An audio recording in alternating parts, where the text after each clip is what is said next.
सुरासुरैर्वन्दिता पादपद्मम् लोके जरारुग्भयमृत्युनाशम् दातारमीशं विविधौषधीनाम् सव्योमवातावनिवारिवह्निम् पञ्च प्रपञ्चात्मक देहभाजम् संताप संपात जराज्वरान्तकम् नमामि धन्वन्तरिमादिदेवम् नवीन नीलमुदकान्तिकान्तम् शान्तं हरे द्वादशमाख्यमूर्तिम् पूर्तिं शतानां सुमनोरथानां नमामि धन्वन्तरिमादिदेवम् नमामि धन्वन्तरिमादिदेवम् नमामि धन्वन्तरिमादिदेवम् ॐ शान्ति शान्ति शान्तिः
Committee, I extend a warm welcome and heartfelt gratitude to our esteemed dignitaries, respected faculty members, distinguished resource persons, and delegates from various institutions, and all the participants that have joined us from across the country.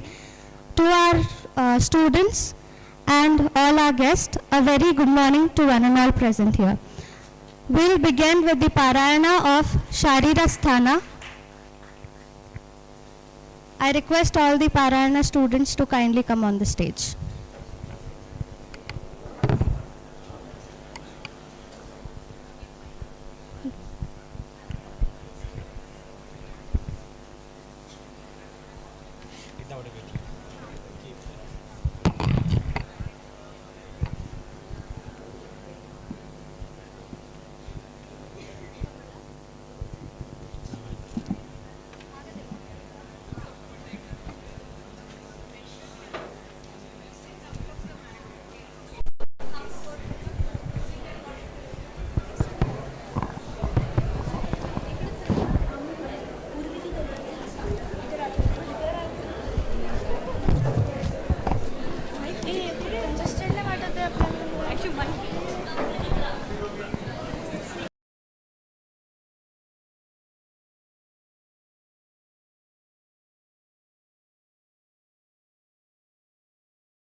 विभेदेन मूर्तित्रयमुपेयुषे त्रयी भुवे त्रिनेत्राय त्रिलोकीपतये नमः। सरस्वत्यै नमो यस्य प्रसादात् पुण्यकर्मभिः बुद्धिदर्पणसङ्क्रान्तं जगदध्यक्षमीक्षते। ब्रह्मदक्षाश्विदेवेश भरद्वाज पुनर्वसुः हुताशवेश चरक प्रभृतिभ्यो नमो नमः। पातञ्जलमहाभाष्य चरक प्रतिसंस्कृतैः मनोवाकाय दोषाणां हर्त्रैः पतये नमः। अथातो शारीरस्थानं व्याख्यास्यामः इति न स्माह भगवान् आत्रेयः। खादयश्चेतना षष्ठा धातव पुरुषस्मृतः चेतना धातुरप्येक स्मृतः पुरुषसम्यकः पुनश्च धातुभेदेन चतुर्विंशतिकः स्मृतः मनोदशेन्द्रियाण्यर्थः प्रकृतिश्चाष्टधातुकी लक्षणं मनसो ज्ञान अभावो भाव एव च सती आत्मेन्द्रियार्थानां सन्निकर्षेण वर्तते वैवृत्यान् मनसो ज्ञानं सान्निध्यात् तच्च वर्तते अणुत्वम् अथ चैकत्वं द्वौ गुणौ मनसः स्मृतौ चिन्त्यं विचार्यमूह्यं च ध्येयं सङ्कल्प्यमेव च यत्किञ्चित् मनसो ज्ञेयं तत्सर्वं ह्यर्थसम्यकम् इन्द्रियाभिग्रह कर्म मनसः स्वस्य निग्रहः ऊहो विचारश्च ततः परं बुद्धि प्रवर्तते इन्द्रियेणेन्द्रियार्थो हि समनस्केन गृह्यते कल्प्यते मनसा तूर्ध्वं गुणतो दोषतोऽथवा जायते विषये तत्र या बुद्धिर्निश्चयात्मिका व्यवस्यति तया वक्तुं कर्तुं वा बुद्धिपूर्वकम् एकैकाधिकयुक्तानि खादीनामिन्द्रियाणि तु पञ्चकर्मानुमेयानि येभ्यो बुद्धि प्रवर्तते हस्तौ पादौ गुदोपस्थं वागेन्द्रियमथापि च कर्मेन्द्रियाणि पञ्चैव पादौ गमनकर्मणि पायुपस्थं विसर्गार्थं हस्तौ ग्रहणधारणे जिह्वा वागीन्द्रियं वाक् च सत्या ज्योतिस्तमोऽनृता महाभूतानि खं वायुरग्निरापक्षितिस्तथा शब्दस्पर्शश्च रूपं च रसो गन्धश्च तद्गुणा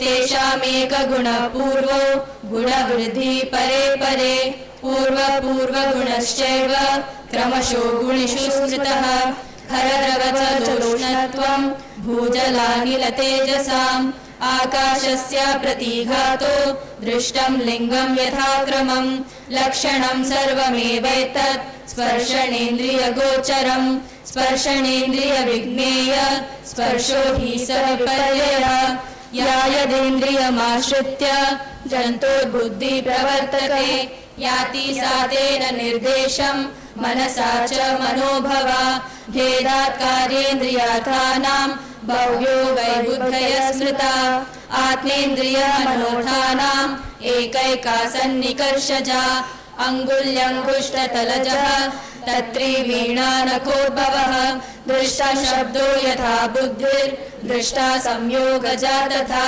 बुद्धीन्द्रियमनोर्थानां विद्यायोगधरं परम् चतुर्विंशतिको ह्येष राशि पुरुषसम्यकः रजस्तमोभ्यां युक्तस्य संयोगो यमन्तवान् ताभ्यां निराकृताभ्यां तु सत्त्ववृद्ध्या निवर्तते आत्माज्ञकरणैर्योगात् ज्ञानं त्वस्य प्रवर्तते करणानामवैमल्याद् अयोगाद् वा न वर्तते पश्यतोऽपि यथादर्शे संक्लिष्टे नास्ति दर्शनम् तत्त्वं जले वा कलुषे चेतस्युपहते तथा करणानि मनोबुद्धिर्बुद्धिर्कर्मेन्द्रियाणि च कर्तु संयोगजं कर्म वेदना बुद्धिरेव च नैक प्रवर्तते कर्तुं भूतात्मानाश्नुते फलम् संयोगाद्वर्तते सर्वं तन्मृते नास्ति किञ्चन न हेको वर्तते भावो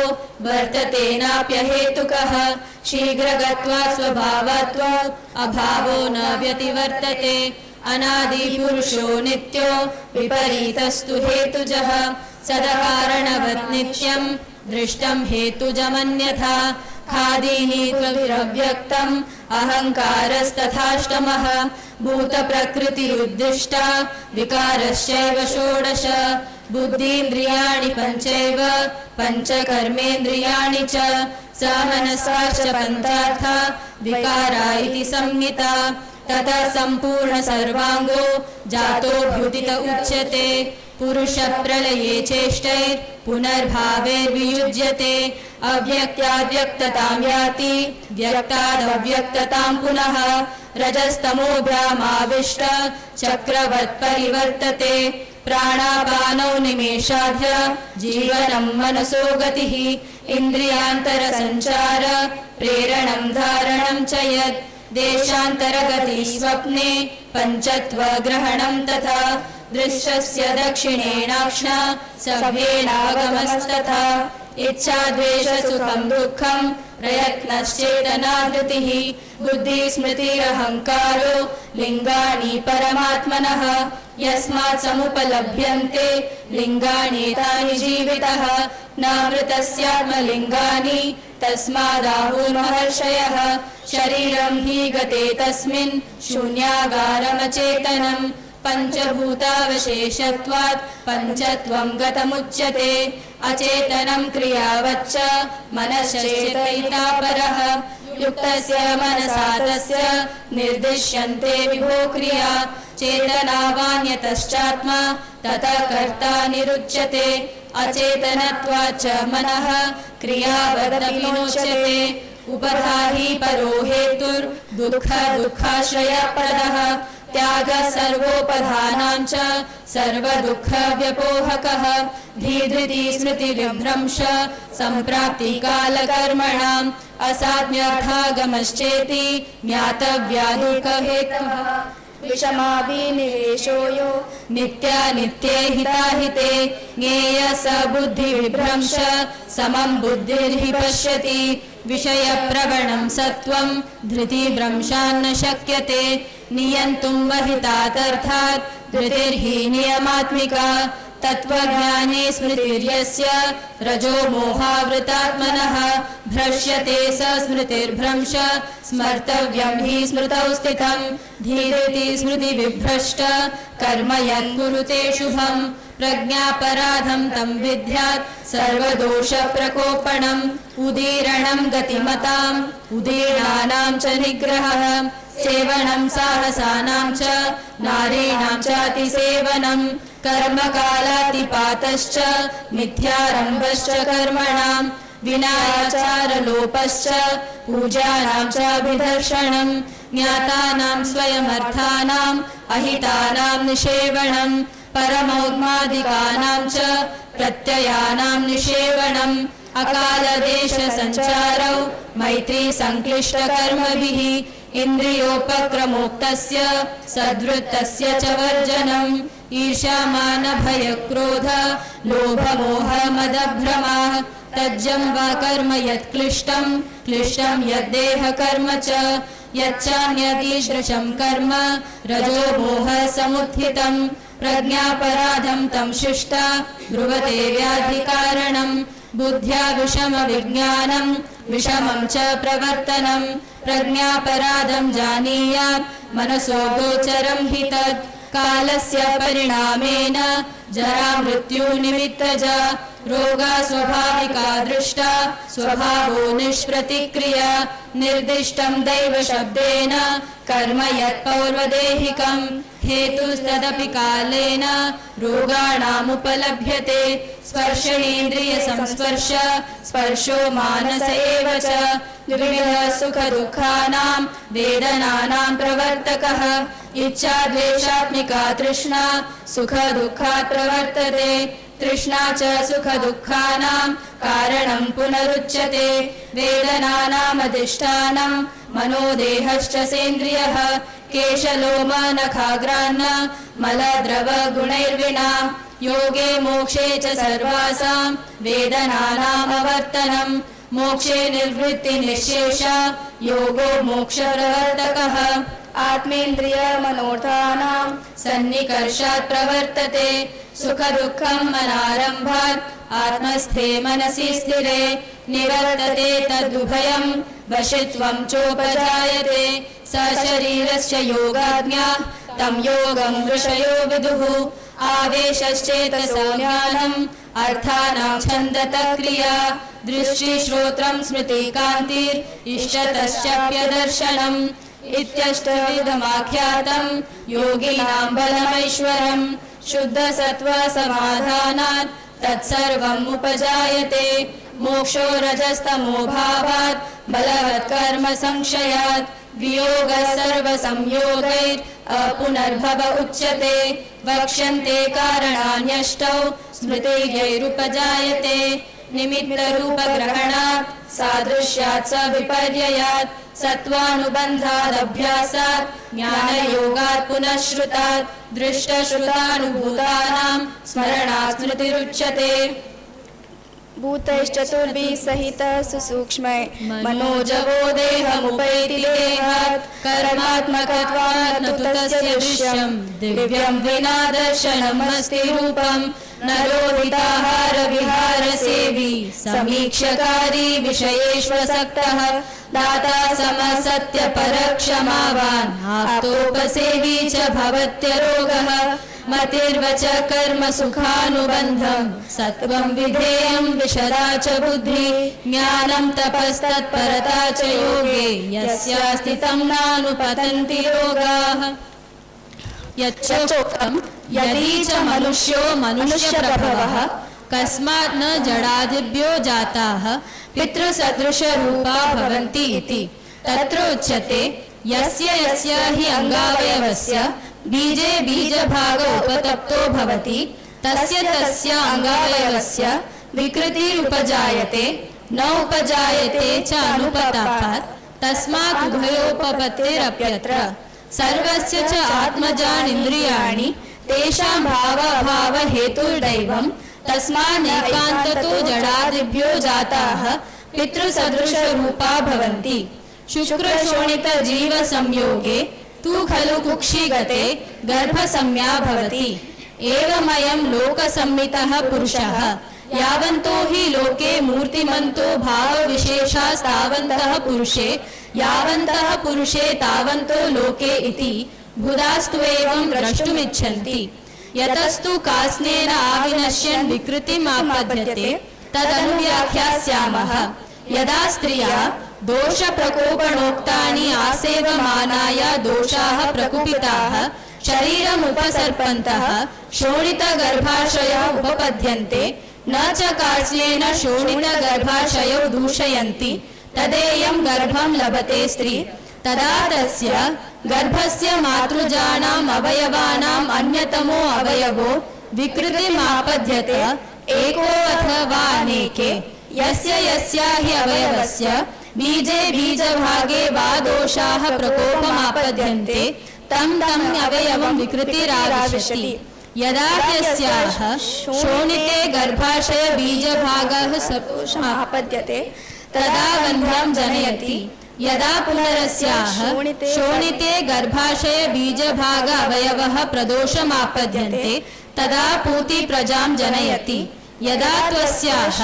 शोणिते गर्भाशय बीजभाग अवयवः स्त्रीकराणां च शरीरबीजभागानाम् एकदेशः प्रदोषमापद्यते तदा स्त्रियाकृति भूयिष्ठमस्त्रियं वार्तां नाम जनयति तां स्त्रीव्यापदमाचक्षते एवमेव पुरुषस्य यदा बीजे बीजभागः प्रदोषमापद्यते तदा वन्ध्यं जनयति यदा पुनरस्य बीजे बीजभाग अवयवः प्रदोषमापद्यते तदा पूति प्रजां जनयति यदा त्वस्य बीजे बीजभाग अवयवः पुरुषकराणां च शरीरबीजभागानाम् एकदेशः प्रदोषमापद्यते तदा पुरुषाकृति भूयिष्ठम् अपुरुषं तृणपुत्रिकं नाम जनयति तां पुरुषव्यापदमाचक्षते त्रिविधं सत्वं शुद्धं राजसं तामसम् इति तत्र शुद्धम् अदोषमाख्यातं कल्याणांशत्वात् राजसं सदोषमाख्यातं रोषांशत्वात्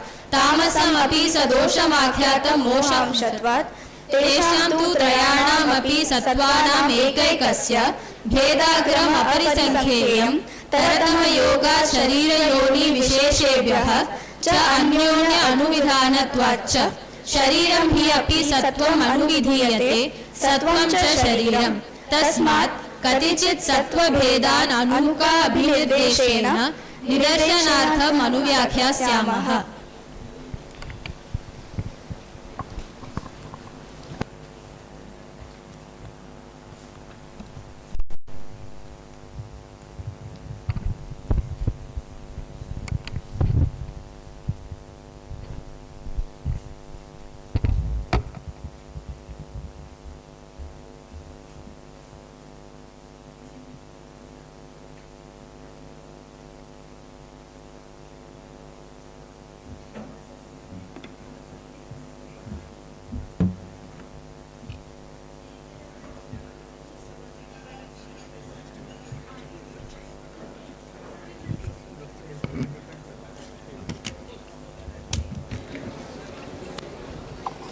Don't read much about it.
Good morning, everyone.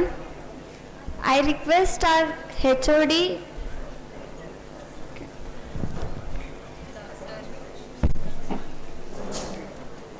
respected HOD, esteemed faculty members, distinguished guests, and my dear friends, a very good morning to one and all present here. It is my privilege and honor to introduce today's distinguished guest lecturer, Dr. Srivatsa, an eminent scholar, teacher, researcher, author, and academician whose contribution to Ayurveda have earned him recognition across the country.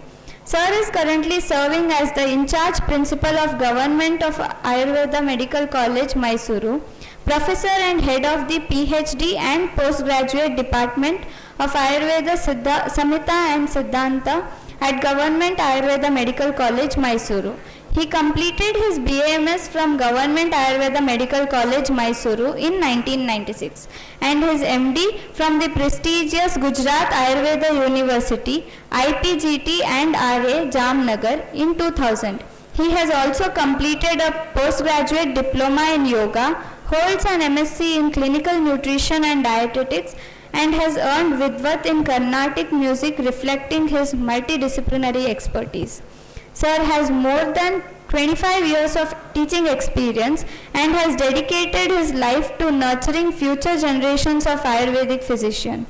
He has authored and published 31 books on Ayurveda and yoga, published more than 217 scientific research papers in national, international, PubMed and index journals, and presented more than 209 scientific papers at state, national and international seminars as an invited resource person.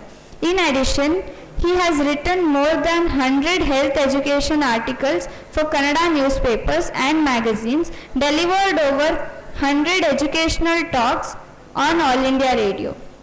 His dedication and excellence have been recognized through numerous prestigious honors. He was honored with the Rotary Pandit Ayurvedic Educational Award, recognized as a National Merit Scholarship Awardee, received the Doctor's Day Award in 2012 and was conferred the prestigious Best Teacher Award 2024 by JSS Ayurveda Medical College, Mysuru. Beyond teaching and research, Sir has made invaluable contributions to academic administration and national curriculum development.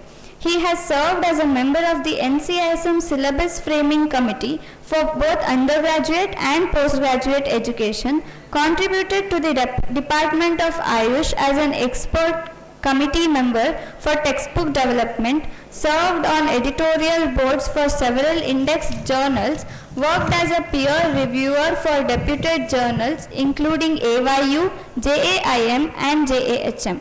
And he has also been recognized as a PhD guide by RGUHS.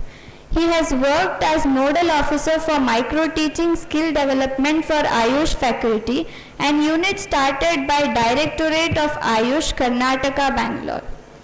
He has also coordinated numerous extramural research projects and organized and conducted many CME programs, chaired several national and international conferences, and contributed extensively to research ethics, curriculum development and faculty development programs. Sir's areas of expertise extend across Ayurveda Samhita and Siddhanta, yoga therapy, Sangeeta Chikitsa, that is music therapy, medical dietetics, medical manuscriptology, basic research, experimental psychopharmacology, and translation and transcription of classical medical texts. His unique integration of Ayurveda, yoga, music, and research exemplifies the holistic vision of our ancient science. Today, we are indeed fortunate to have such an accomplished scholar with us to enlighten us through CharakaTattvaavabodhini. Sir, your long life dedication to preserving, promoting and advancing the wisdom of Ayurveda continues to inspire students, teachers and researchers alike. On behalf of our institution, I extend our heartfelt gratitude and a warm welcome to you, sir. We eagerly look forward to gaining invaluable insights from you. I request our HOD to give away the sapling to welcome him.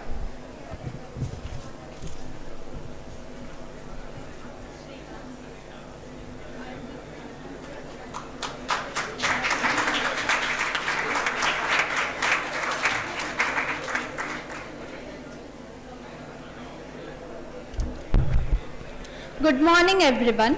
It is my privilege to introduce today's distinguished guest for our CharakaTattvaavabodhini, Dr. Arhant Kumar A. Dr. Arhant Kumar is an eminent Ayurvedic physician, academician, researcher and author.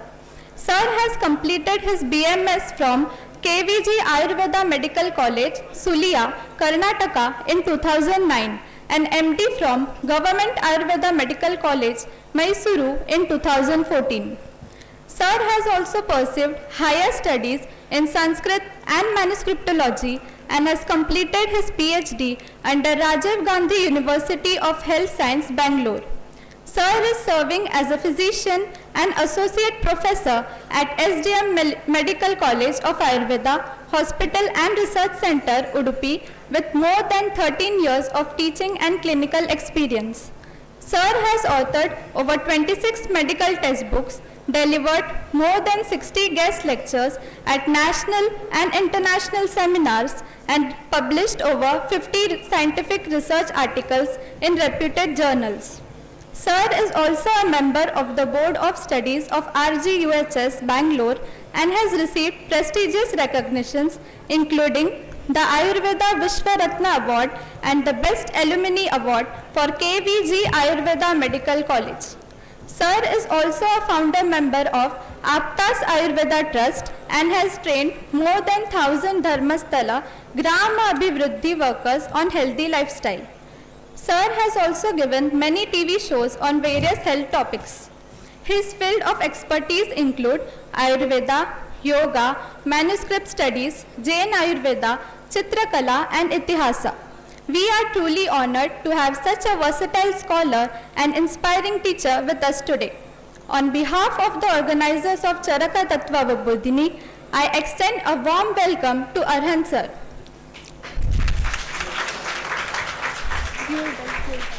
I request Dr. Shrikant sir to welcome him with a sapling.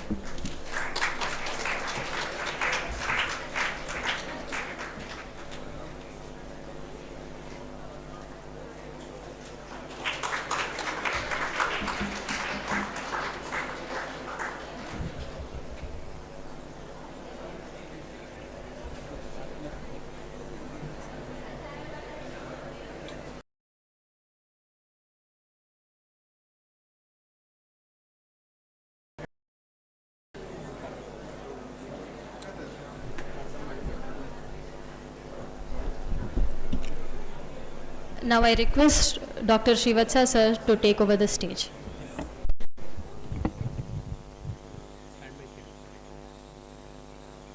Not now. I need it later. ನಾನು ಆಮೇಲೆ ತಗೊಳ್ತೇನೆ.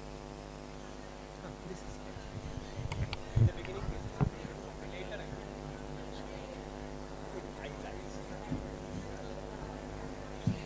ಅಲ್ಲ ಮಾಡಿದ್ದೇನೆ ತೊಂದರೆ.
Change ಇಲ್ಲೇ ಮಾಡ್ಬೋದಲ್ಲ ತೊಂದರೆ.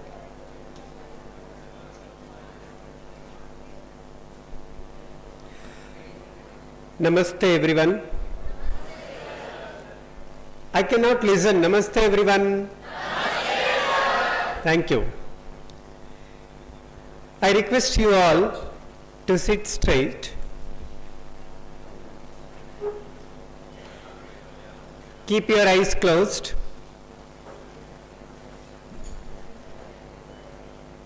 Sit straight. Keep your eyes closed.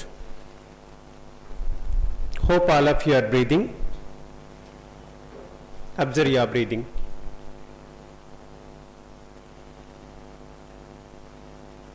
Have a look on your breathing.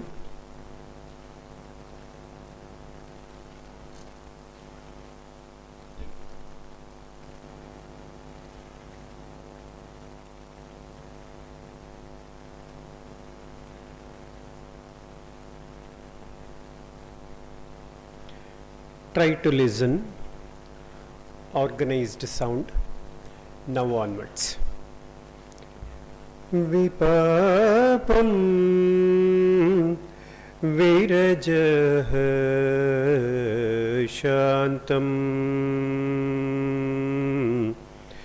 paramam aksharamam vyayam amrutam brahma nirvanam amrutam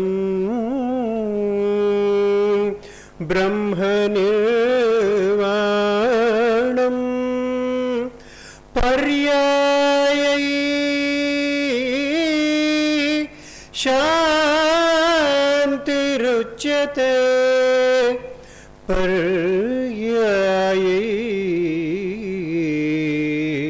shantihi uchyate paryayai shantiruchyate loke vitatam atmanam lokam chatmani pashyata loke vitatam atmanam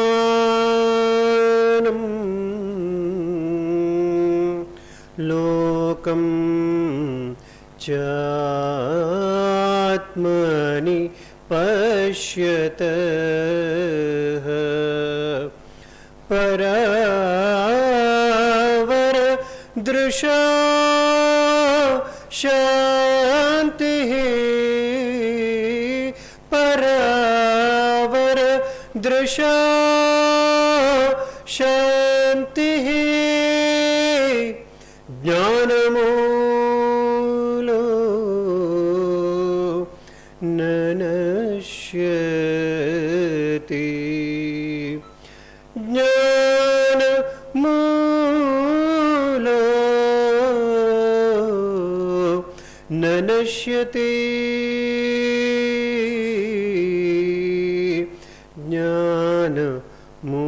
jnanamulo nanashyati.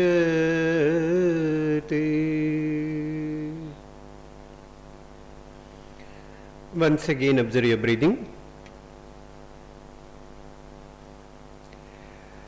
Gently open your eyes.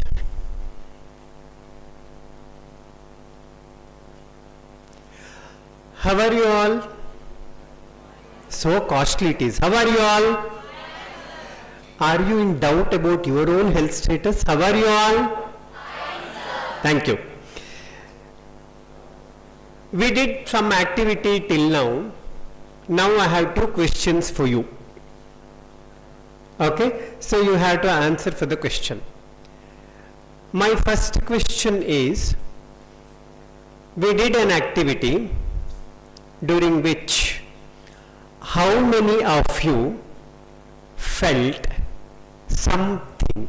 I am not asking what you felt. My question is very right, very specific, and it's very right. How many of you felt something? Raise your hands.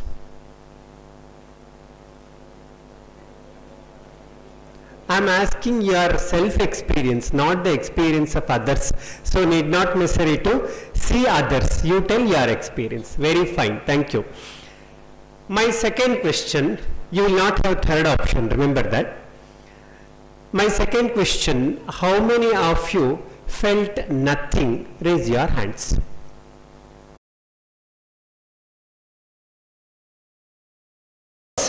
Atma, the capacities of Atma are restricted because of the particular Sharira, Indriya as well as Sattva. Okay, so that's what Vashi means. So these 5 characteristics of Atma to be known very properly, that has been narrated again based on question and answer. throughout the particular chapter, which you are supposed to know. After this one, the process of life moves on with two experiences, as I started in the beginning itself. Either there must be sukha or there must be dukkha. My class might be sukha for someone, my class might be dukkha for someone, but only these two must be the experience, not in between. If it is in between, then it is highest level of Vikriti. Okay? So, Vedana, now the description of Vedana has been started in this particular chapter, which is mainly of two forms. One is Sukha, another one is Dukkha. Okay? So, Vedana can be of only two types. One, that which provides a Sukha, another one that which provides Dukkha. That is going to be decided by three important factors, which you already studied in Sutrasthana also, which has been mentioned here also. They are called as Prajna or Prajnaparadha, Satmya Indriyartha Samyoga or Asatmya Indriyartha Samyoga. Very good. Indriyartha Samyoga. And the third one is Kala or Parinama. Here the term Kala has been used significantly, which you are supposed to know. Kala or Parinama. You already studied about this Hetulinga Aushadajnanam Swastha Atura Parayanam. It's not only for Atura, it is for Swastha also. So if the Prajna is functioning properly, then there will be Arogya. If there is a Satmya Indriyartha Samyoga, then there will be Arogya. If Kala is in Samayoga, then there will be Arogya. If Asatmya Indriyartha is there, say Indriyartha Samyoga is there, if Prajnaparadha is there, if Kala Viparjaya is there, then the three are said to be the reasons for Vyati. So I mean to say, Sukha and Dukkha are dependent on these three. Clear? So next activity for you, Prajnaparadha has been mentioned very significantly here.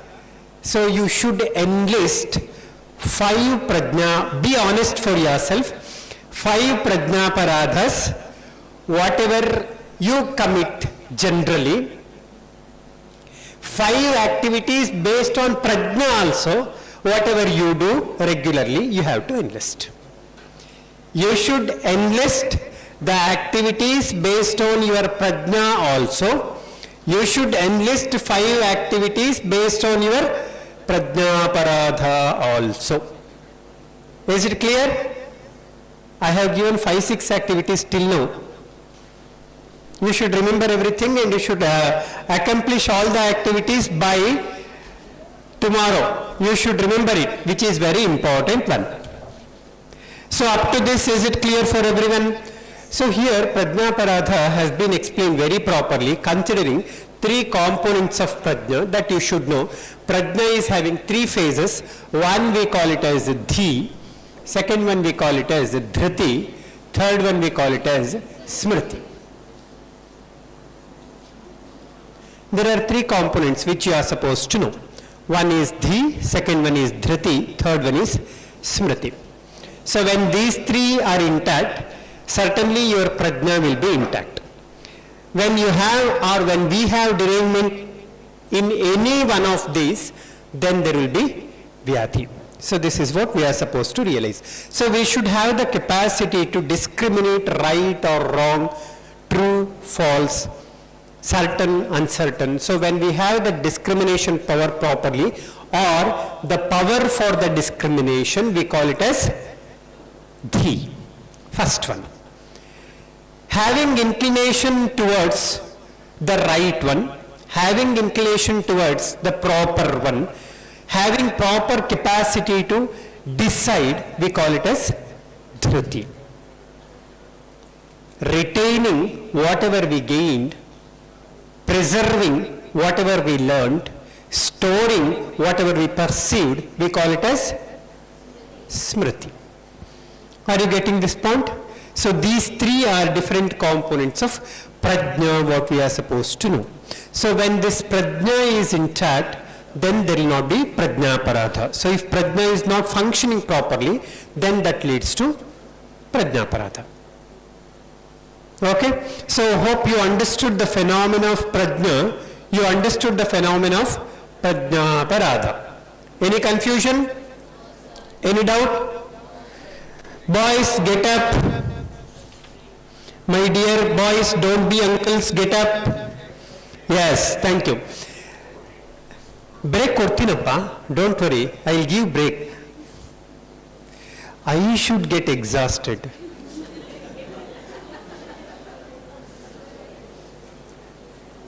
Those who are uncles and aunties, you can demand for rest, break, relaxation, recreation. Those who are young enough can say me that, sir, continue, we will sleep. I'll give, don't worry, last component it is. So, here few important factors related with smriti are mentioned. If we want to have proper smriti, we should follow 8 important methods which are very important. When commonly students used to tell, sir, I cannot remember whatever I read. Many times we get this situation, isn't it? So how to develop a smriti, that has been mentioned very beautifully here. Shloka number 148, 149. Go to that.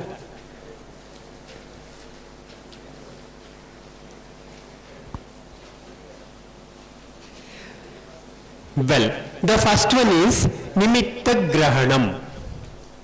If you want to have proper memory, you should have proper reference, which is very important. That is the method of studying. For example, today we started the class.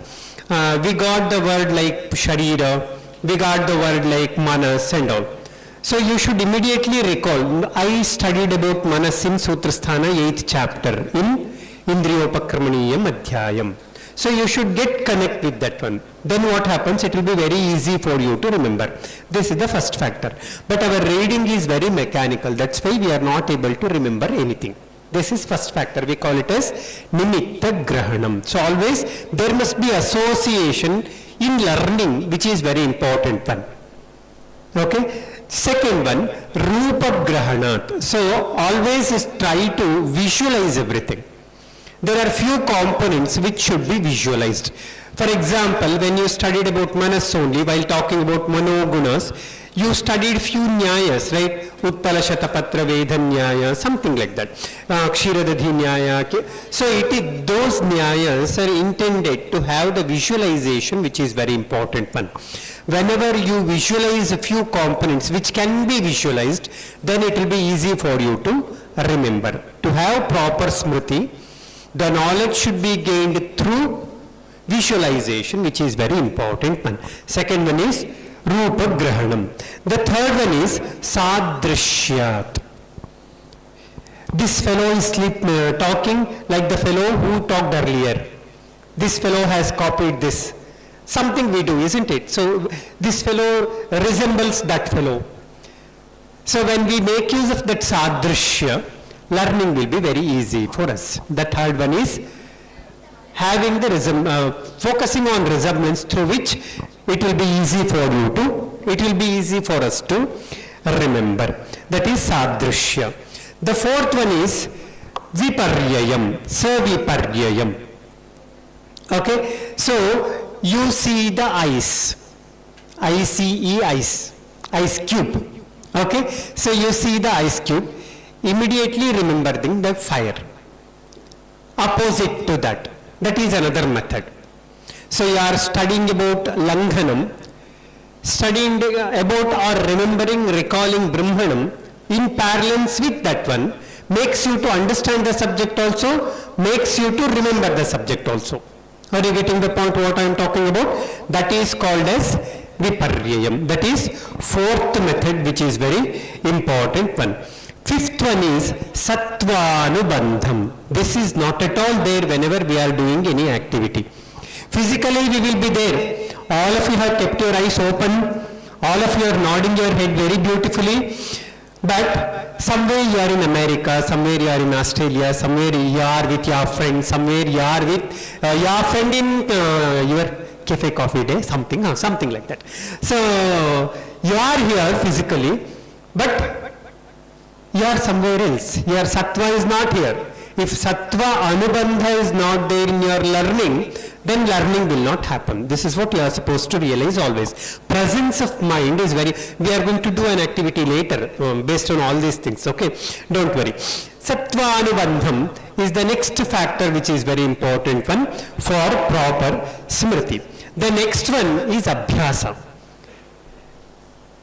We are ready for everything, but we are not ready for practice. It's of no use. Once if it is done, it's not sufficient. That has to be done repeatedly, which is very important one. So we call it as abhyasa. Then only you will be able to remember. Many times we don't do. Next one is jnana yoga. Next factor which facilitates smriti is jnana yoga. We learnt at the same time we should think of its practicality. Then the concept will be registered. That's why I have given the activity for you regarding Manoartha. So we know it, but when we think from the point of application, it will be registered well.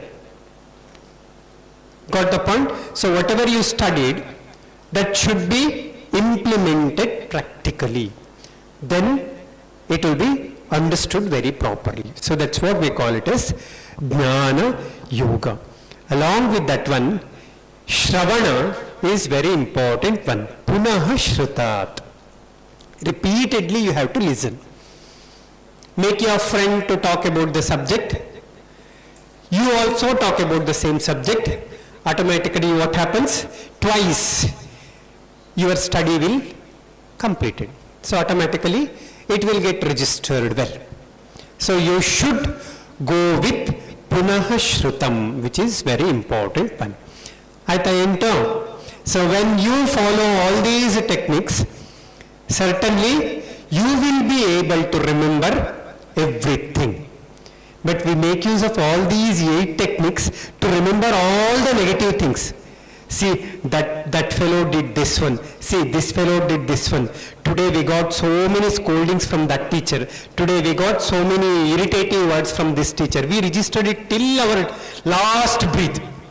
But we are not able to remember what has to be remembered. That's where we are failing. So this is what explained in the particular context which you are supposed to know. After narrating all these things, what we talked about Vedana, right? So remedy for Vedana has to be mentioned or not? That has mentioned at the end, which is very important one. It is explained as Yogam. Yoga or Yogam. Yoga is mainly of 4 types, which you already studied. What are the 4 types? Amma, we are reading Charaka Samhita. We are not reading Yoga Darshana. What are 4 important yogas? Hetu Chatushtayam in Indriyopakramaneyam Adhyayam.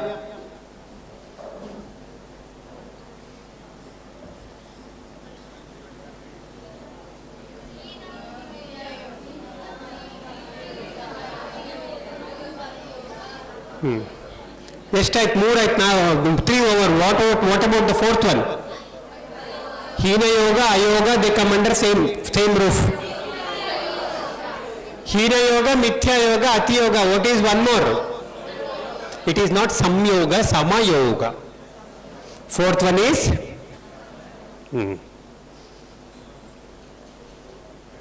So, this is Sama is for these 3 are for dukkha. So if we want to have swasthyam, we should go with Samayoga. If we want to expect vyadhi, then we should go with Hinamitya Ati Yoga. So with this, the first chapter Katitha Purushiyam gets over in Charaka Samhita Sharirasthanam. This is the summarized version. I can call it as bird's eye view. A very, very, very brief note on Sharirasthanam, first chapter. So the practicality of the same will be done later, either in the afternoon session or by evening. So if you have any doubts, you can ask. Otherwise, we will have a break. Not for me, for you. Break is for uncles and aunties, not for a young person like me. Okay. No. You have, we will have a break of 5, how many, 10 minutes? 15 minutes, good. They don't have any problem. Any doubts, anything you want to ask? Did you follow something or did you follow nothing? Ganduma boys, did you understand? How was the sleep? Good morning, wake up and go and have a refreshment and come back. Thank you.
ಮಾಡೋದಿಲ್ಲ, ಶುರು ಮಾಡೋದು.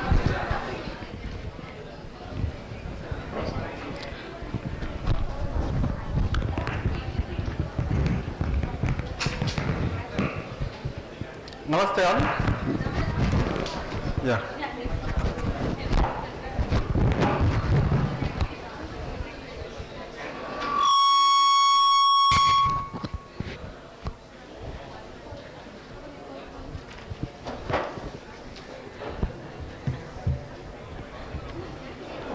Shall we start? Yeah.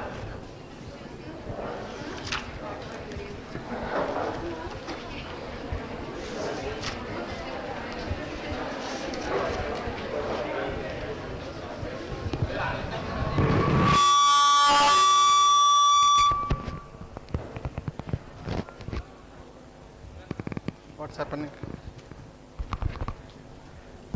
Mobile ಸ್ವಲ್ಪ ಈ ಕಡೆ ಇಡು.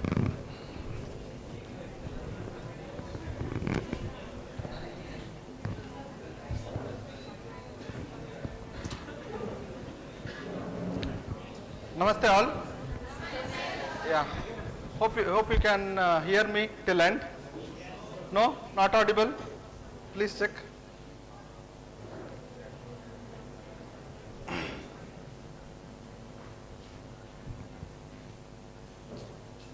Audible now? I'm audible till end? Yeah, I'm audible for you, but they're complaining. Yeah, okay. Is it okay? Till end? The last row? Is it okay now? Yeah, here also? Okay, fine.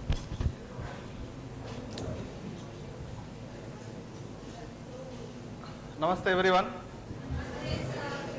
Respected my teachers, Dr. Srivatsa sir from Mysore and Dr. Shrikant Tantri sir from this institute, and my dear friend Dr. Divya Rani and my juniors Tanushri and Surya, and my friend again from the department of Swastarata, Veerat sir. Yeah, I am very happy to join you all in the series of CharakaTattvaavabodhini. So I was there for last year also, and yeah, for the first time when this institute conducted CharakaTattvaavabodhini, I was there for Sutrasthana. So I am very happy to join you all. Okay. So let's begin with the journey of Sharirasthana. So before beginning our journey, so I want to give 4 small tips in order to get the right knowledge from the text Charaka Samhita. The first small tip, that you should have your own Charaka Samhita. So I am very happy that you all are having Charaka Samhita, isn't it? That too, original text you are having. So that sentiment of Charaka Samhita with that original text must be there. So I am very happy that Dr. Veerat sir also brought his Charaka Samhita, where his teacher has signed in the first page. Yeah, so that sentiment is very, very important.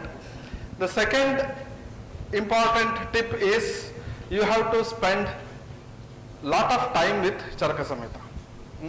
So if you open your settings in your phone, so there is one option in the settings that is related with what? Screen time. Yeah. So how much is your screen time per day? 6 hours, 8 hours, 10 hours sometimes, isn't it? So you are spending more time with your mobile, in your mobile, isn't it? So instead of it, along with your mobile, so you can also, if you can spend more time with Charaka Samhita, it yields lot of knowledge to you. This is the second tip. And the third important tip here is, so the mindset to understand Charaka Samhita, that is what Acharya Charaka or his earlier scholars might have taught. So in the same thinking, in the same thought process, if you can join their thought process, then Charaka Samhita will be yielding its right knowledge properly. Otherwise, what nowadays we do is, so we think from modern perspective, isn't it? So if I say Rakta, so it is translated as blood. So if I say Asti, it is translated as bone. So if we come from that approach, so it will be very difficult, and you will feel that the concepts present in Charaka Samhita are not worthy for studying, and you will end up in confusion, isn't it?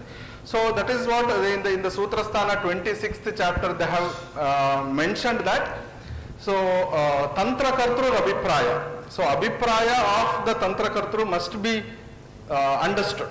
So then only what they are intending to say, that is understood. And the fourth important tip is, this is the final tip I want to give. Its introduction already Dr. Srivastava sir has been given. That is, we as a teacher, we don't bother if you don't know answer. As a teacher, we don't bother if you don't know the answer. But what should you know is the question. What you should know is the question. At least question if you know. Then that becomes the eligibility to study Charaka Samhita. So if you don't have any question, then everything is ended there itself, isn't it? So you must have question. So now let us go through with the second chapter, Atulya Gotriyam Adhyaya. So take 1 minute or less than 1 minute, and at least frame 2 questions by your own. So this chapter is talking about, this particular chapter is talking about how Garbha Utpatti happens, how Garbha nourishment happens, so how Garbha Vikritis can happen, what are all the treatments, how a disease manifests, what are all the treatments for it.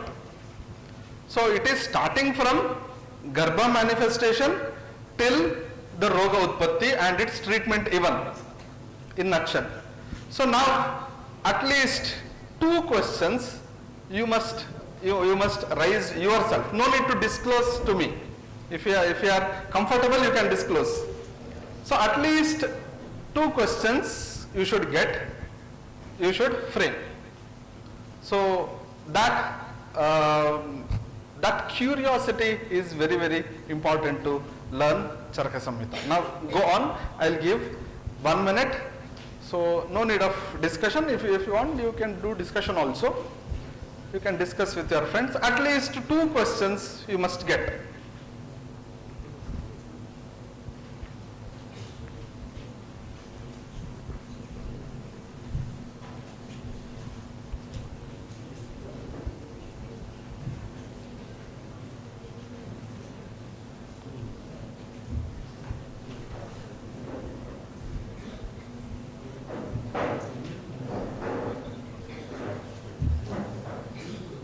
You can see the text also, no problem. At least 2 questions. Why, how, when, where, what, how much. At least 2 questions. So these concepts you have studied in first year. Also you have studied Garbha Utpatti, how Garbha Utpatti happens, you know. From Ayurveda point of view, at least you must have 1 question, 1 or 2 questions.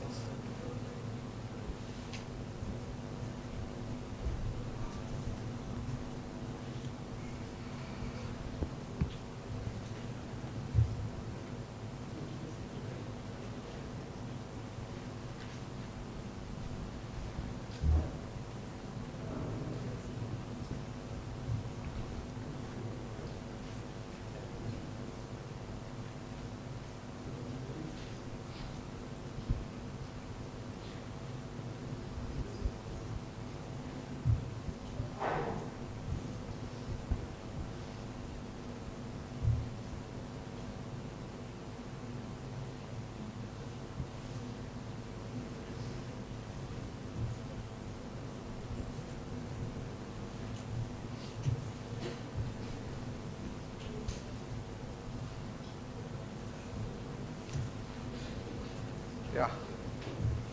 Hope you got at least one question within you. So raise your hands whoever did not get any question. Everyone, big round of applause for you for getting that question. So no need of disclosing it. So if you want, you can disclose it later. So that one particular question, if you are really interested, then Charaka Samhita will give you the answer for it. So if you can constantly go through with various aspects of Charaka Samhita, that one particular question which is bothering you, that will be answer is given in Charaka Samhita. And very important one, let us go through with this. So if you don't get answer, or if you did not get answer by your studies, then please approach your teachers. Approach your teachers. So it is said in Siddhisthana first chapter that Apradushtena bhavena prasannena antaratmana shishyena samyak prishtasya gurur buddhi prakashate. So if you have a right intention of asking, right intention in your question that is asked for your teacher, the teacher definitely get illuminated by such kind of question, and he will also search for answer and he will let you know. Okay, so that genuineness must be there. Nowadays, instead of tarka, it is always kutarka is made, isn't it? So instead of vitarka is done. Through a proper tarka, if we can place our question in front of our teachers, definitely our teachers will be giving answers for those questions. So that is, questioning is important. That is that is the eligibility to study Charaka Samhita. Yeah. Now you have in your hands, in a handout, you have 36 questions. 36 questions asked by whom? Agnivesha. To whom? To Atreya. So before beginning this particular chapter, 36 bombarding questions, one after another is asked by Shishya to the Guru, thereby the answer is given respectively. Okay, so that is what Gurur Buddhi Prakashate. So a right question will be illuminating the Guru, will be making the Guru to answer properly. So thereby your relationship with your teacher also get established. One of the important question that is most astonishing is the first question asked in second chapter of Atulya Gotriyam Adhyaya. So if if I ask anyone to ask a question, so you will be ending up a particular question, pinpoint question without any rationality, without any background. Can anyone openly ask any question? Any question? Openly ask. It is not general question, related with the subject.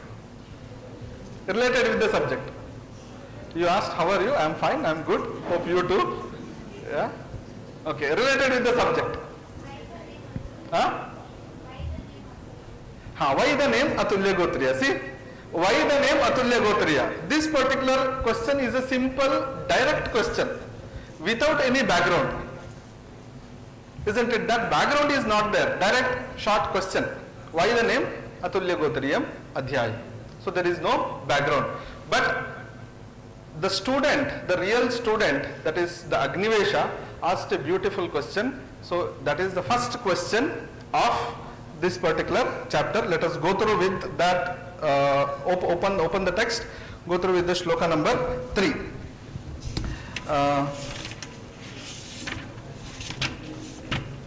Yeah. If we make Anvaya, so I will not go in detail about Anvaya, so it takes time.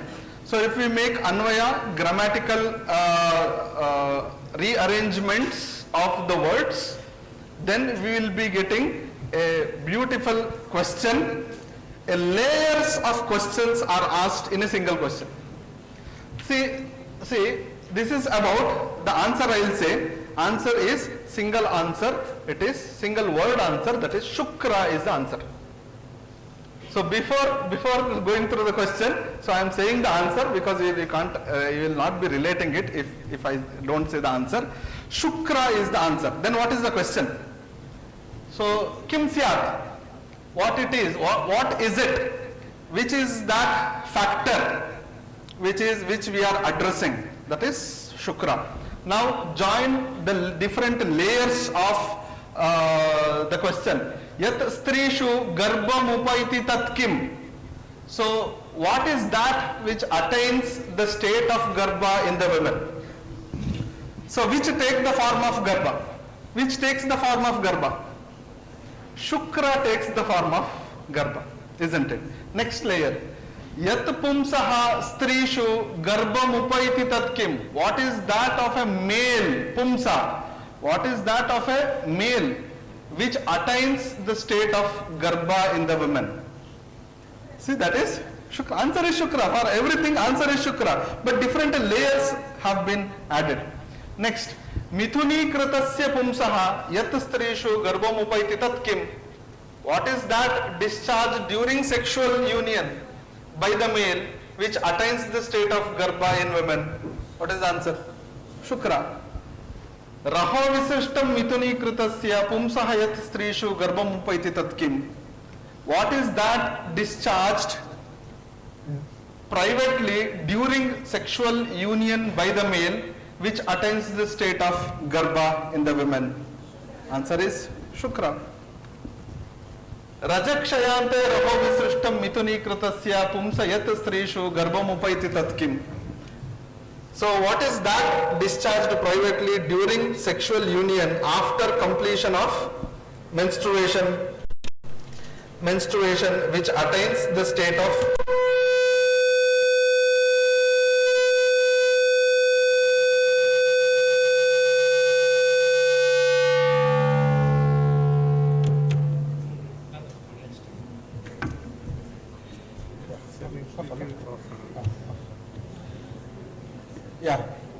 What is that discharged privately during sexual union after completion of menstruation? See, very important. Rajakshayante means menstruation, which attains the state of garbha in the women. Answer is Shukra. Next one is Atulya Gotrasya Rajakshayantre Raho Visishtam Mithuni Kritasya Pumsaha Yat Strishu Garbham Upaiti Tat Kim. What is that discharged by the male during private intercourse with a woman of different gotra after menstruation which attains the state of garbha? And the Shukra. Answer is Shukra. Next one. Chatushprabhavam Atulya Gotrasya Rajakshayante Raho Visishtam Mithuni Kritasya Pumsaha Yat Strishu Garbham Upaiti Tat Kim. What is that originating from the 4 factors? That is 4 Mahabhutas they are mainly targeting.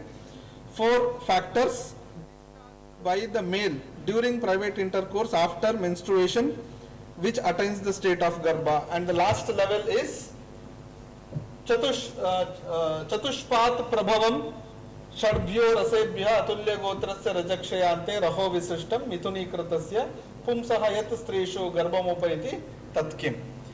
So which is that factor, which is that entity because of 4 factors, Chatushprabhavam, that is 4 Mahabhutas and 6 rasas.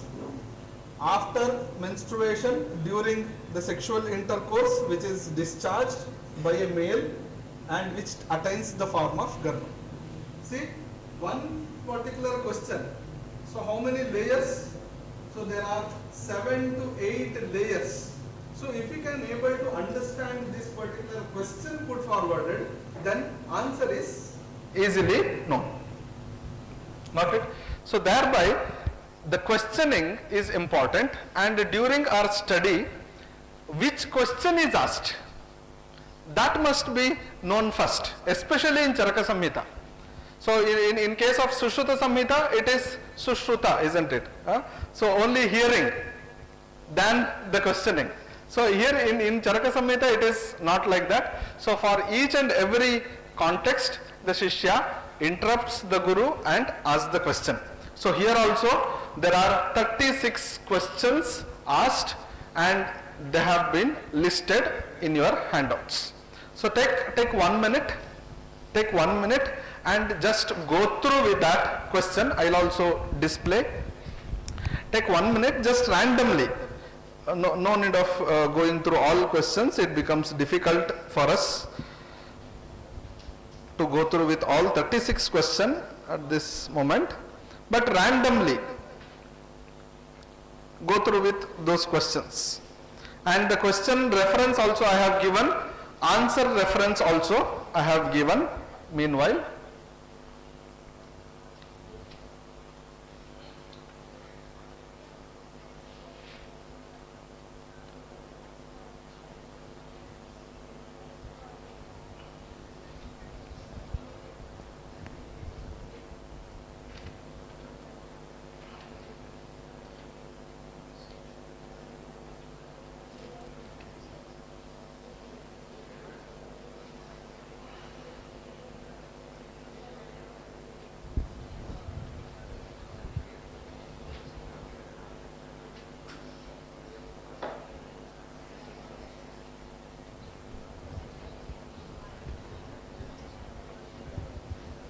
So that question you can share in your group, so that they can go through with those.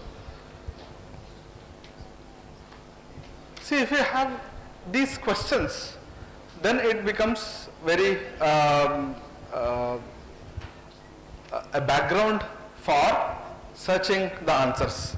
So out of these 36 questions, so in this session we will be going through with few of the questions. So all 36, it becomes very difficult to deal in this session. So few of them let's go through in this session.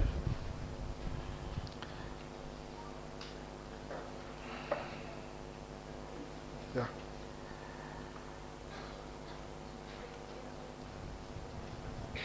Yeah, contents of the chapter, it is the context is of Garbhotpatti, Garbhavruddhi, Linga Nirnaya, sex determination, Garbha Vikriti, then Shadbhava, then Sarupata, Jiva, Atma, Dehantara, Roga and Chikitsa.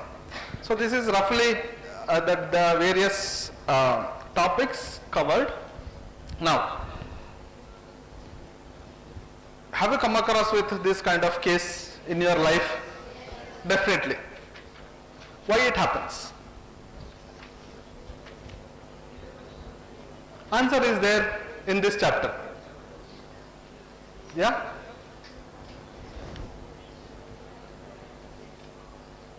See? Twins or triplets. Why it happens? Isn't it? Answer is there in this chapter. Usually delivery happens in which week? 36 to maximum 38, 40 weeks, isn't it? So there are some cases where delivery happens even after 42 weeks. So what is the reason? Reason is given in this chapter. Baby and mother looks similar, isn't it? Why is that similarity? Why you are looking like your parents or grandparents? No, genes are not explained in Ayurveda, in Charaka Samhita. Don't use that word. The concept may be related to it. Don't gene word is not there, isn't it? Then how we can understand through Ayurveda? Yeah. So let's go through with that later. How Garbha Vriddhi happens. So how they got to know about, in first it is Kalali Bhava, in second it is Keta Bhuta, in third it is different Anga Pratyangas start. How they might have understood? No USG, no scanning during that time. Answer is there here. Yeah. See, why this defect happens? Answer is there again here.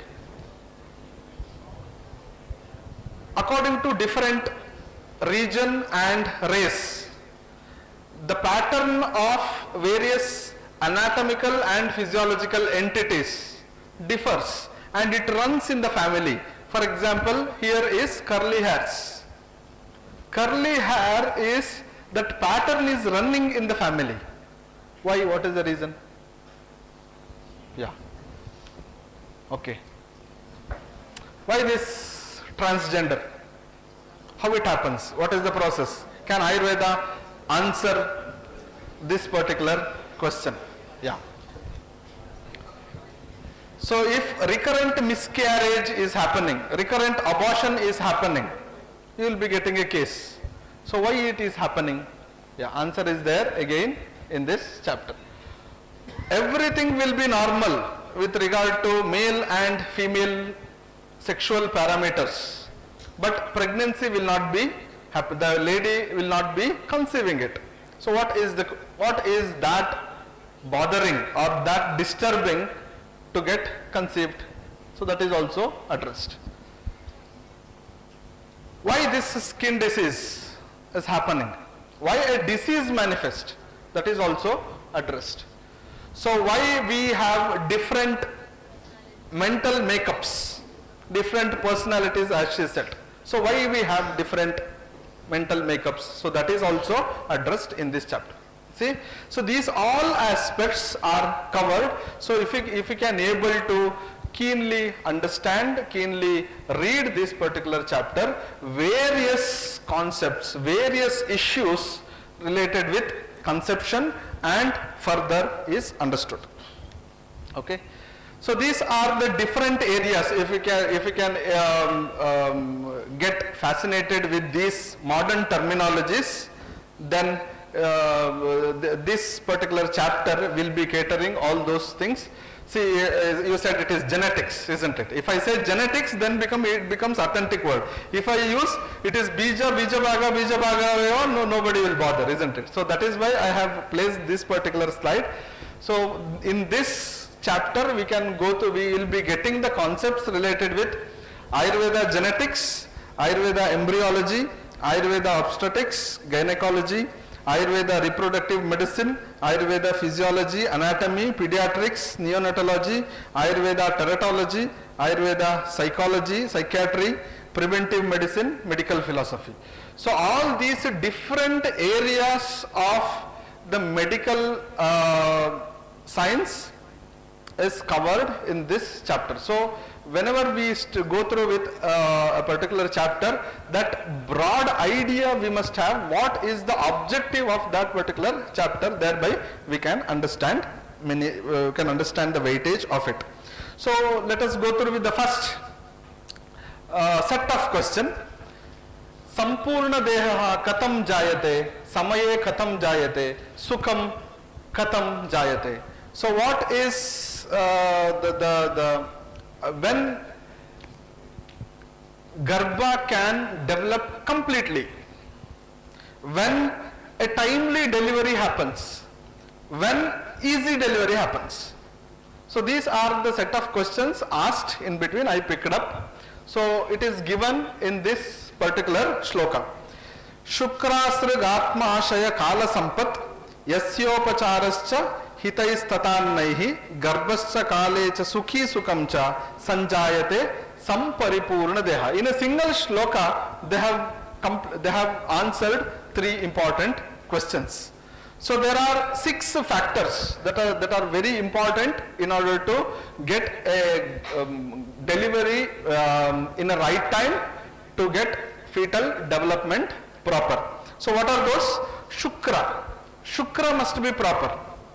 Asrak, that is female component, should be proper.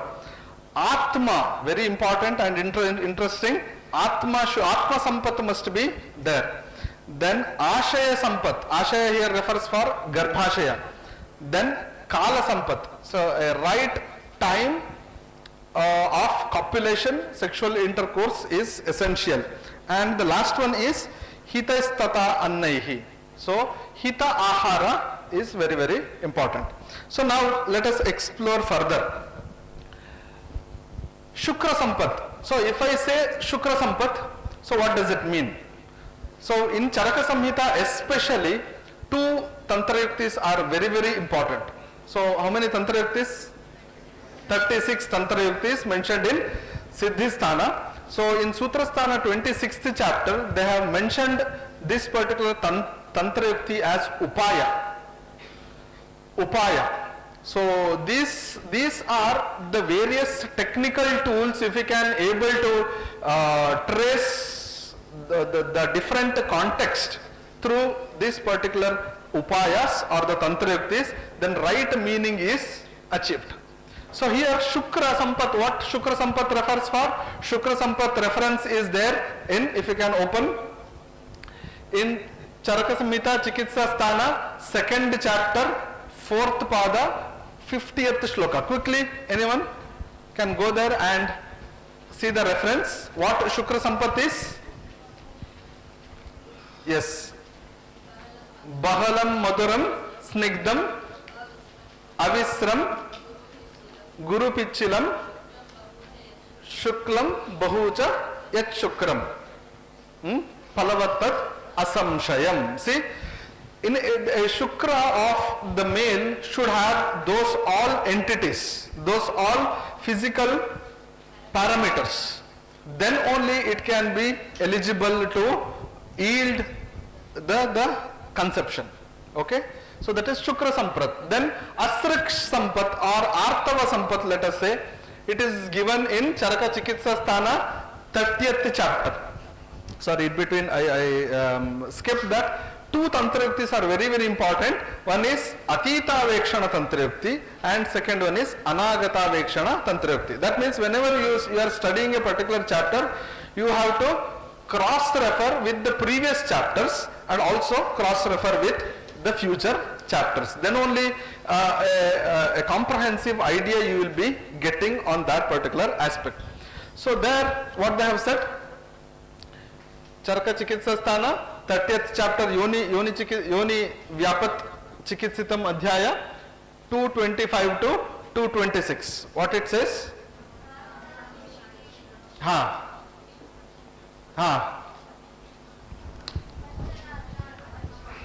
Very important. Pancharatraanubandhi.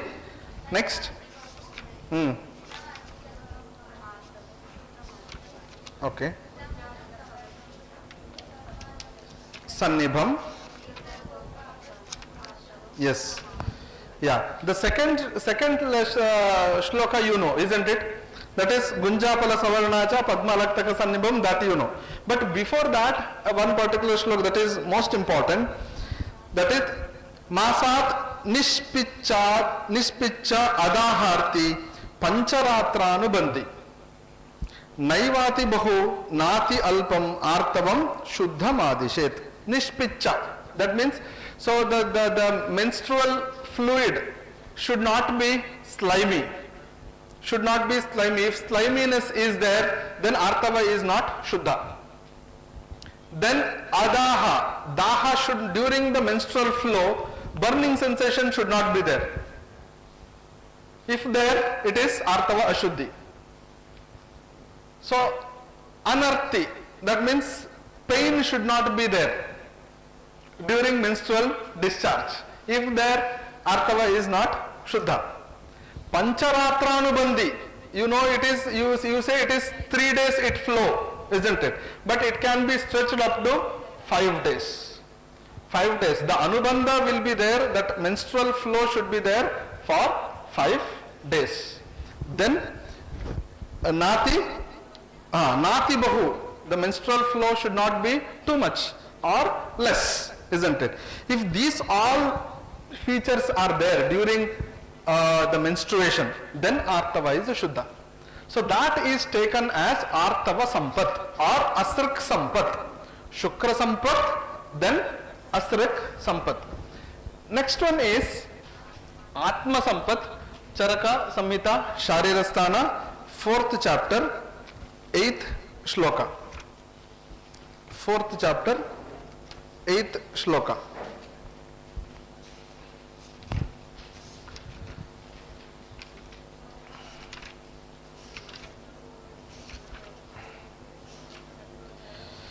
Yeah.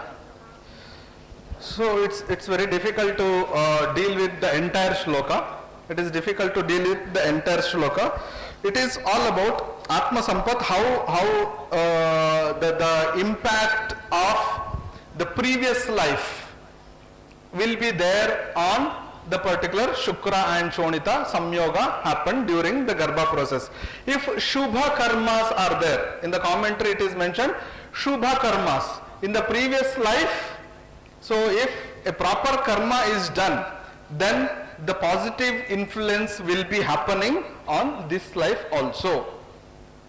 So if that particular Atma associated with a karma with a negative influence, then definitely it bothers this life. So we as Ayurveda people, we have to accept the presence of Atma, presence of Punarjanma, presence of the karma, karma phala, all those. So if we don't accept all those things, then you will be ending up in confusion, because the concepts will not be completely understood. We will be ending up in confusion. Thereby they have mentioned it as Agama Siddhatvat. That is, Agamas are dealing with this particular concept of previous life, next life, karma, karma phala. So we may have to accept in order to know the Ayurveda properly. So what I mean to say is, Atma Sampat refers for if Shubha karmas are there in the previous life, then definitely it can be having a positive influence on this life also. Then Ashaya Sampat. Ashaya here refers for Garbhashaya Sampat. How a Garbhashaya must be there? Charaka Chikitsa Sthana 30th chapter, shloka number 125.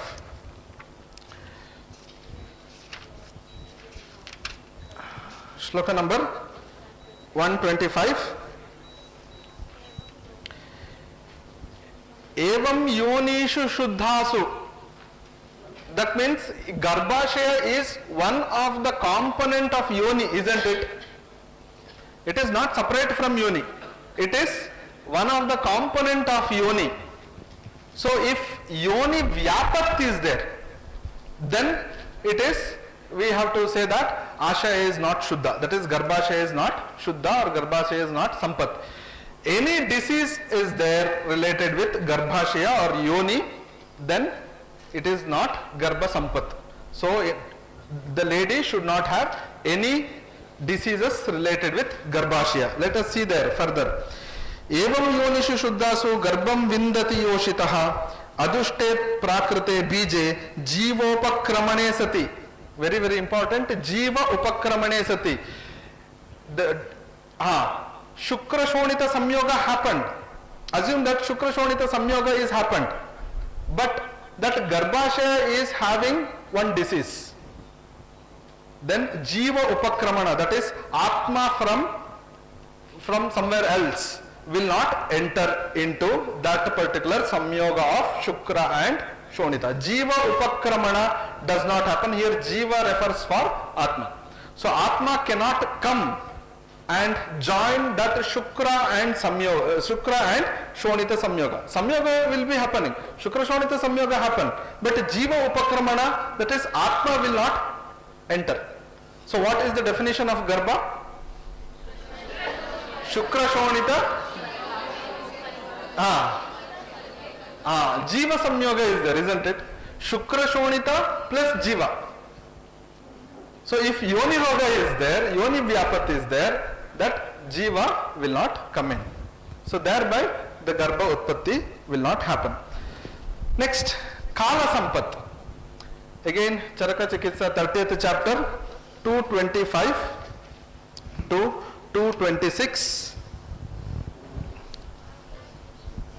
Yeah. So that is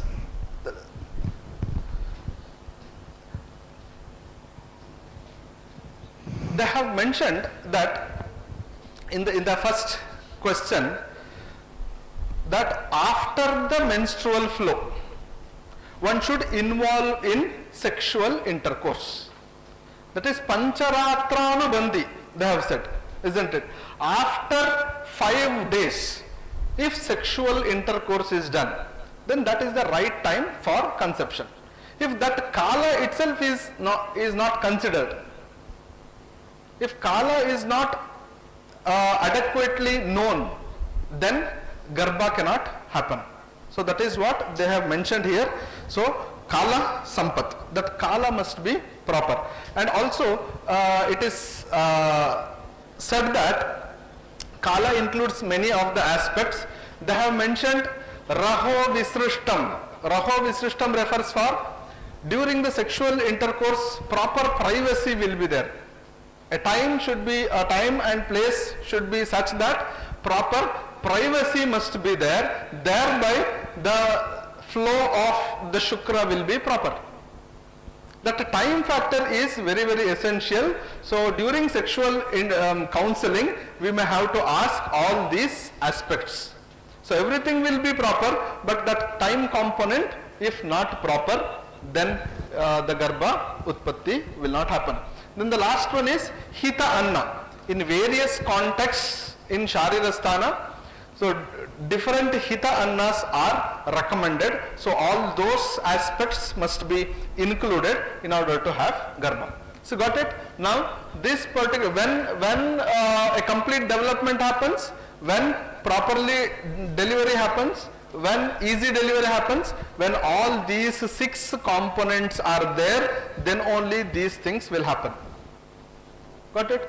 So if you stick on to only this particular chapter, if you don't consider the cross references, it becomes very difficult for us to analyze the things, interpret the things. Got it? Yeah.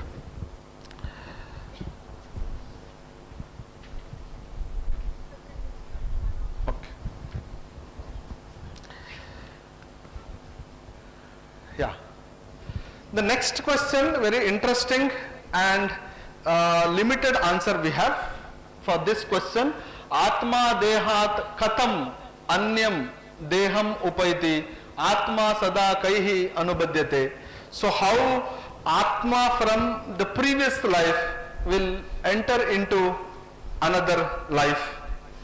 So till what extent it will be always associated with the sharira are the questions. So if we want to get a complete answer, so Paratantravalokanā is required. So here in nutshell, in Charaka Samhita, as it is the science of life and also the science for treating various diseases, answer is limited in the text. Okay, so we may have to do Paratantravalokanā. What they have said in this text is, so during the death in the previous life, so the Atma along with the Chaturvida Sukshma Mahabhutas along with Manas will be released from the previous life, and it will be entering this particular complex phenomena, that is Ativahika Purusha, you can call, or Sukshma Purusha you can call, or Sprik Sharira you can call, whatever name you want you can give. So that particular Sharira, which is invisible, will be entering into the Shukra Shonita Samyoga. Got it? Yeah. Yeah. So next important aspect is Shodasha Dhatu. So in your syllabus also there is one point named as Shodasha Dhatu. So very, very interesting is Shodasha Dhatu. Shodasha means is one. Second is Pitraja Bhava. Third is Atmaja and Sattvaja together. Because it is said that Atma will be released along with the Manas, isn't it? And Karma with Sukshma Mahabhutas. Okay. Atmaja and Sattvaja we can combine it together. Got it? And the next one is Rasaja and Satmaja can be combined together. So total 6 factors will be reduced into 4. First one is Matraja, second Pitraja, third one is Atmaja, it includes Sattva, fourth one is Rasa, it includes Satma. Now let us analyze analyze, Pitraja Bhava means what? Pitraja Bhava andrenu? Shukra. What Shukra is basically? Yes, Shukra is basically Mahabhuta. How many Mahabhutas are there in Shukra? It is, everything is Pancha Mahabhutatmaka, isn't it? Pancha Mahabhuta. But Akasha is not considered as it is pervaded everywhere. So now Shukra is for Mahabhuta, fine. Likewise, what is Artava now? Artava again, what it is? It is basically a Pancha Mahabhuta, isn't it? Again, for Mahabhutas. Then, now coming to Atma component. So, Atma component, how many Mahabhutas in Atma component? Again 4 Mahabhutas. Why?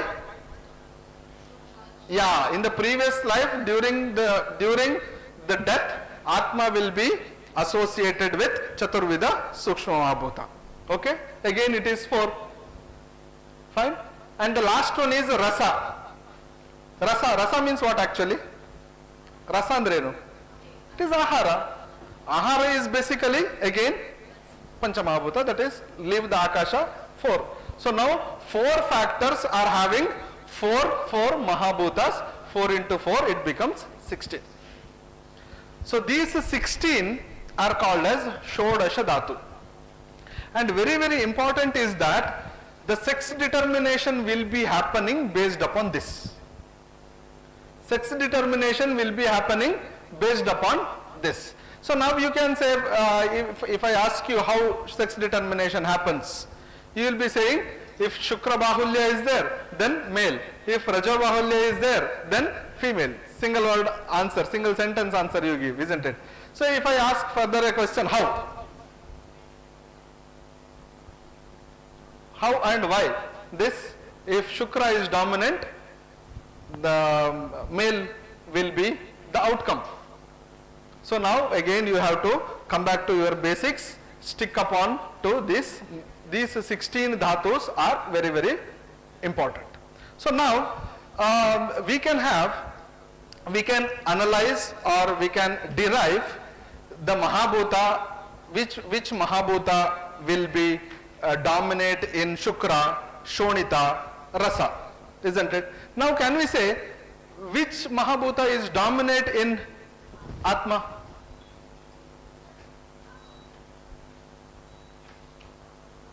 No, we can't say, isn't it? So we can't decide.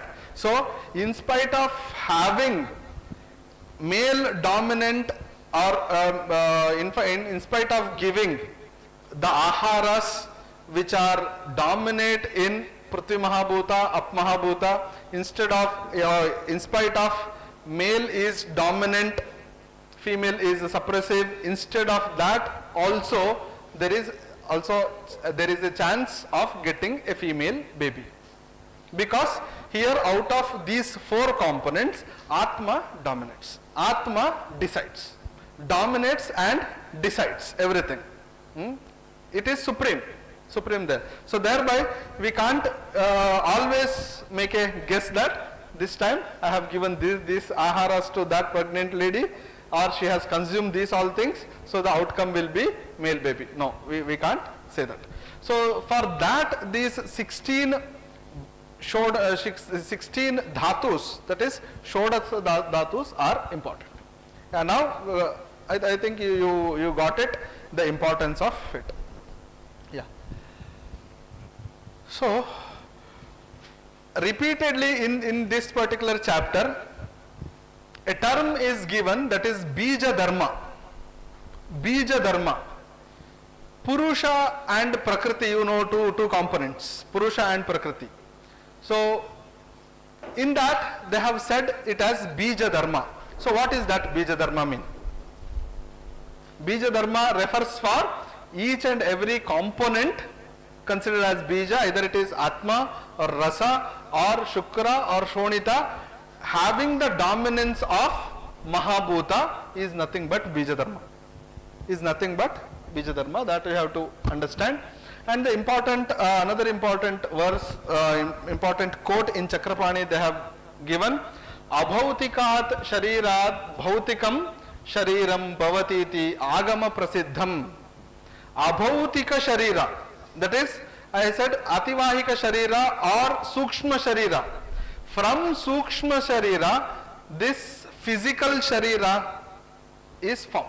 So that we have to understand.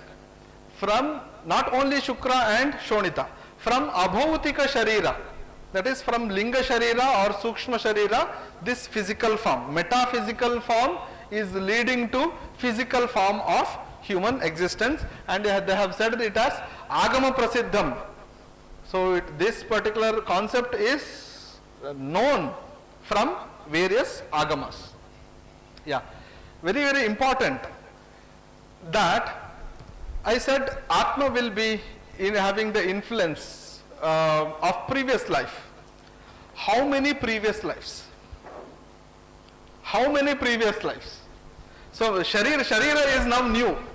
Yeah, let us assume Sharira is new, but Atma is old. How many years? How many lives old? No, we can't guess it. We can't understand it. So they have said in the commentary, Paraparani iti vapata tada parani shrestani devadi sharirani aparani ashrestani krimyadi sharirani yojaniyam. So this particular Atma took different birth in Parasharira. Parasharira refers for supreme lives or superior lives, and also in inferior lives. So this particular Atma will be having the influence of superior life and inferior life. What is that superior life? Such as Devadi Sharirani. So we might have took the Deva Sharira as birth in the previous life, and sometimes because of our karma we might have gone down to Krimi Adi. So we might have become worm also. So we will be having the influence of these two Parasharira and Aparasharira, and it will be having significant influence for your present existence. To such an extent that your characters, your behaviors also influenced by previous life that has been mentioned in the text. So we have to believe Parasharira and Aparasharira. Okay. Now moving to very interesting aspect, that is Garbha Vikriti. 8 Garbha Vikritis are mentioned in this chapter as example. As examples. Okay? Okay. Yeah.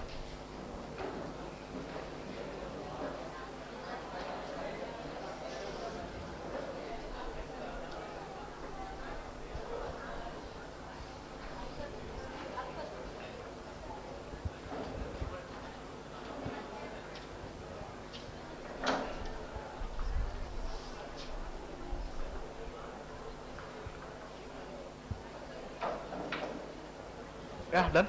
Okay. So, 8 Garbha Vikritis as example. It is not that only 8 Garbha Vikritis. As an example, 8 Garbha Vikritis are given. So, as I earlier said, 6 factors are important.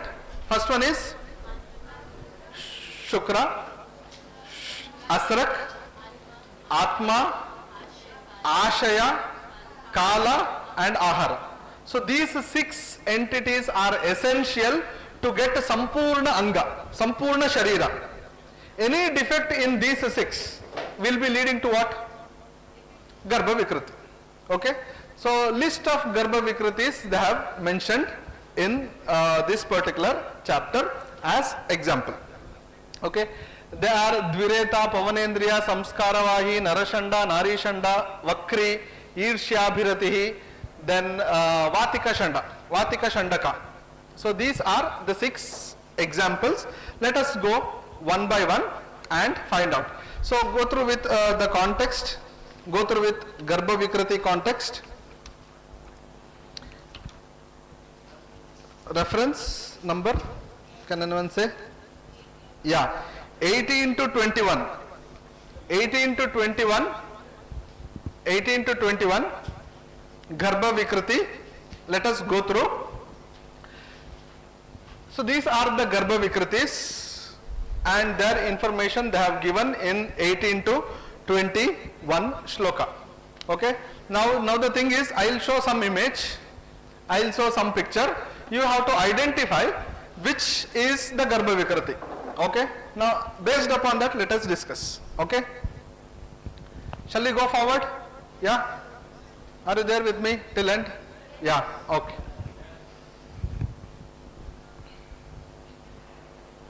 Which is this Garbha Vikriti? Yes, very important is, the first one is Dvireta. So what Dvireta says, go through with the text.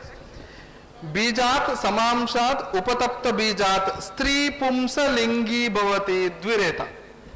Stri and pumsa, both features are there.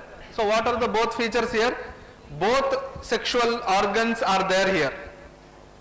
Got it? So this is called as Dvireta. So why Dvireta happens? So at the end, if at the end of Shukra, Shonita and Jiva Samyoga, so there should be either Agni and Vayu Mahabhuta dominant, or Prithvi and Jala Mahabhuta dominance. If that is not decided, if all four become dominant, then this will be the outcome. This will be the outcome, that is Dvireta. Okay. Next one, let us see.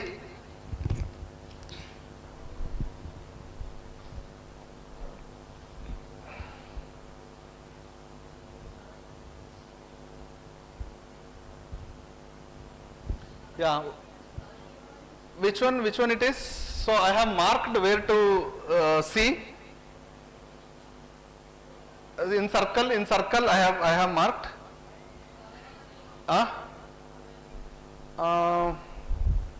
Okay, more than that. Yes, it is Samskara Vahi.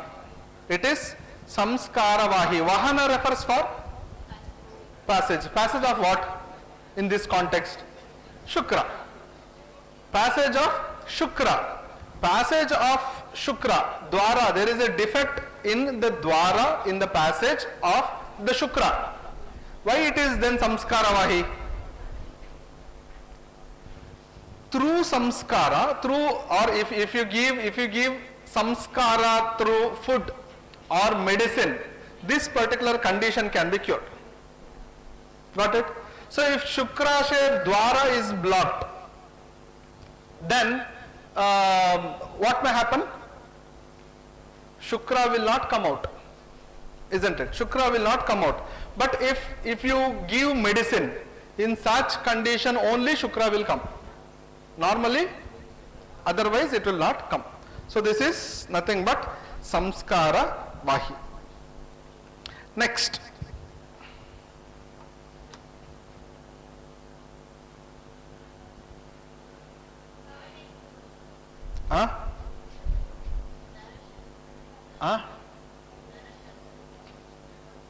Just see there. Just see the reproductive organ.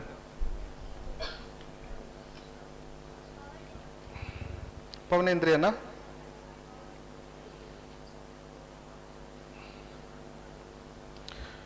Shukrashayam garbhagatasya hatva karoti vayu pavanendriyam. Pavanendriyam. Okay.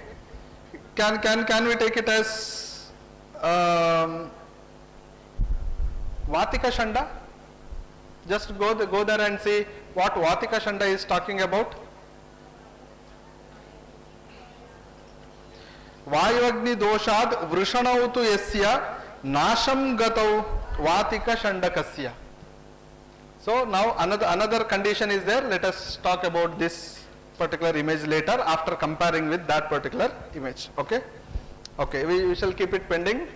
Yeah. Now this one.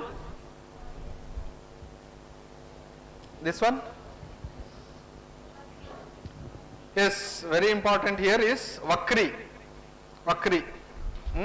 So Vakri refers for deformity. So deformity in various anatomical areas where the deformity can be seen. One of the famous personality you might have gone through in the history is Ashtavakra, isn't it? Ashtavakra, the same kind of Vakra. Why Vakra happens? Go through with the shloka. Matur vyavaya pratighena Vakri syad bija daurbalya taya pituscha. During the sexual intercourse, if for by any means, if female get injured during the sexual intercourse, by any means, if female get injured, and also if Pitru Shukra is Durbala, so it will be leading to this Vakri deformity.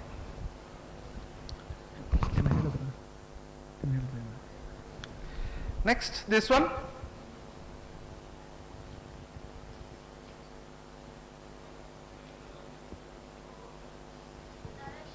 Yes, this is Narashanda.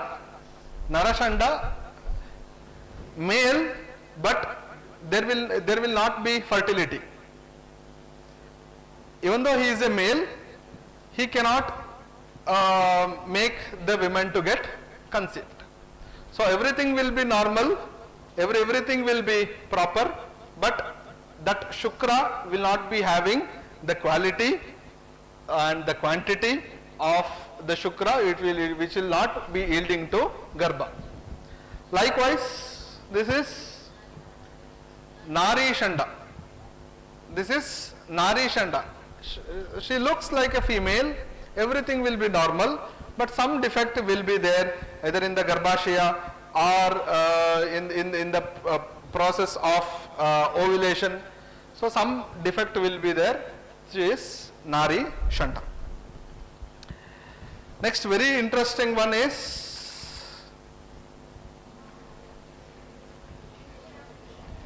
very good, Irshyabhirati. Very important. That is, as I earlier said, behavioral changes. It is also might be because of Garbha Vikriti. If somebody is Irshya, Irshya refers for jealous for everything. Jealous for everything. So if somebody gets car, jealousy. If somebody don't have car, then also jealousy. If they get rank, then also jealousy. If they don't get rank, then also jealousy. So most of their life will go in jealousy. Irshyabi Rati. And further they have said that Irshyabi Bhutau api Mandaharshau Irshyau Etareva Vadanti Hetum. So Mandaharsha, see, Mandaharsha, Harsha means what? Happiness. That is Manda. Manda means very less. In very less occasions they will be happy. Most of the time they will be crooked, they will be having jealousy, hotaki chuntene heltivi, benki biddirutte yavaglu. So that behavioral disorder also a Garbha Vikriti. Not only physical, it is also behavioral. And the last one. Last one.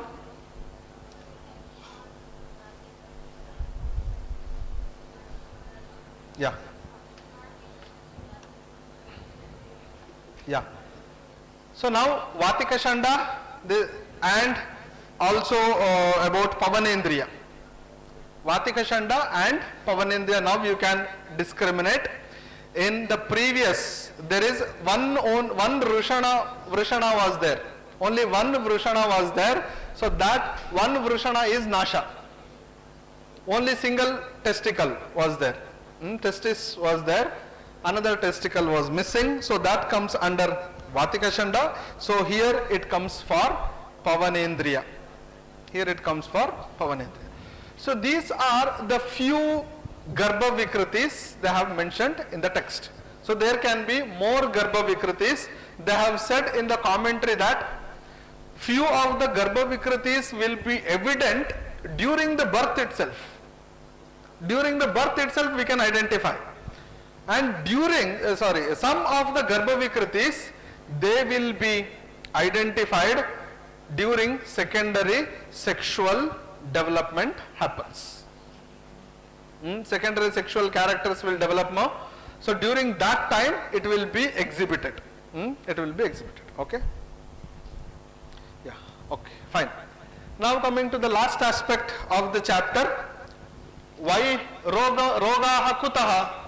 What is the origin for disease? Why roga will be origined?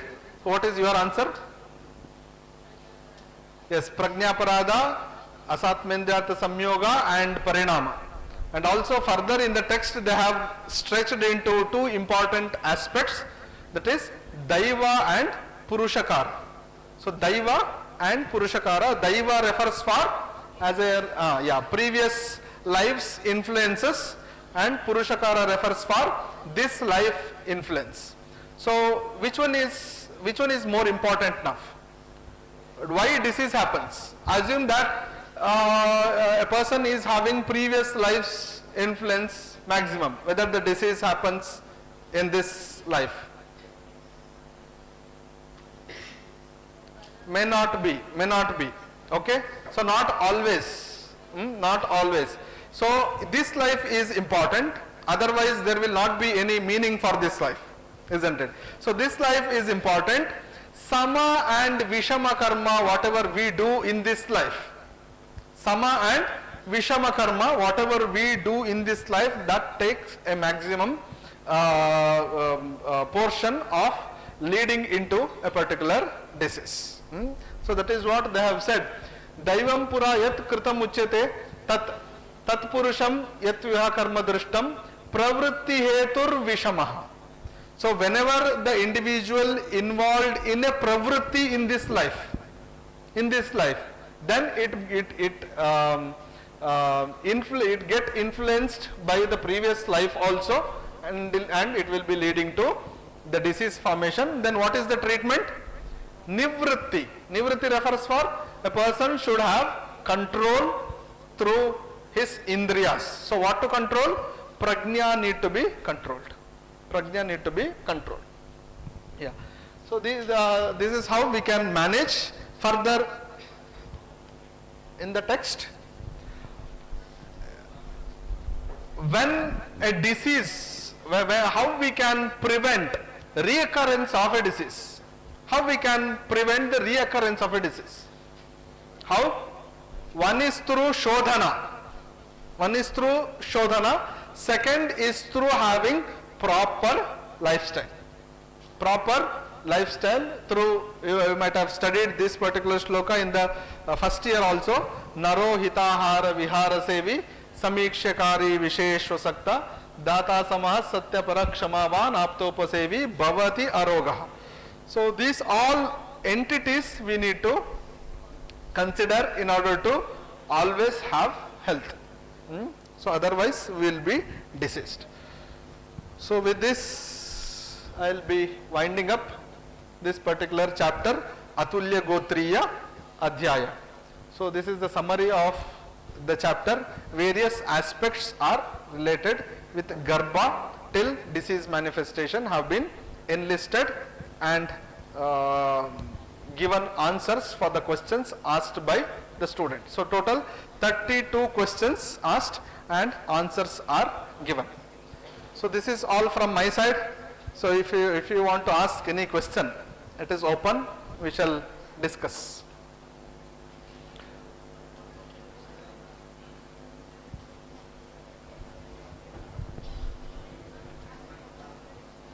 If you have any questions, you can ask. Otherwise, it is an indication that you understood everything.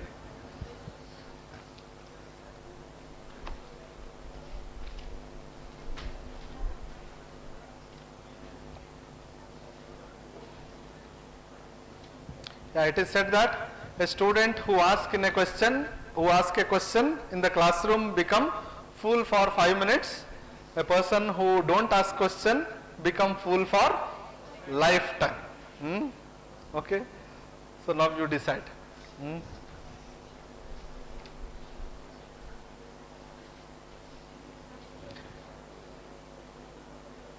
Yeah, okay, with this I'll wind up.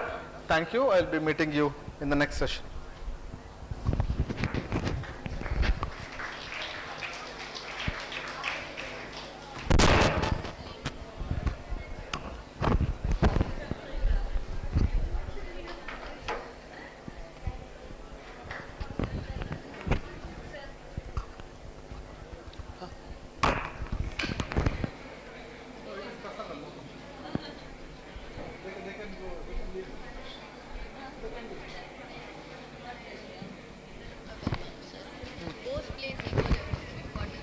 Yeah, further it is in Vimanasthana, it is further stretched that based upon Daiva and Purushakara, there will be 3 levels: Alpa, Madhyama, or Utkrishta, or Pravara, Madhyama, Avara, whichever gradings you want to give. So based upon that, the disease will be manifested. So as far as here in the context is concerned, that is Garbha Vikriti is the context. So most the dominant will be Shukra and Shonita. Anyway, Atma component is also important. So that component we don't have any control. For that component we don't have any control. So control is on what? Shukra and Shonita. Shukra, Shonita, Rasa. Control is there on these 3 components out of 4. So for that they have mentioned it as this life is important. So otherwise we may say for everything is previous life itself is the reason. In all the context, previous life is not the reason. See, for example, a baby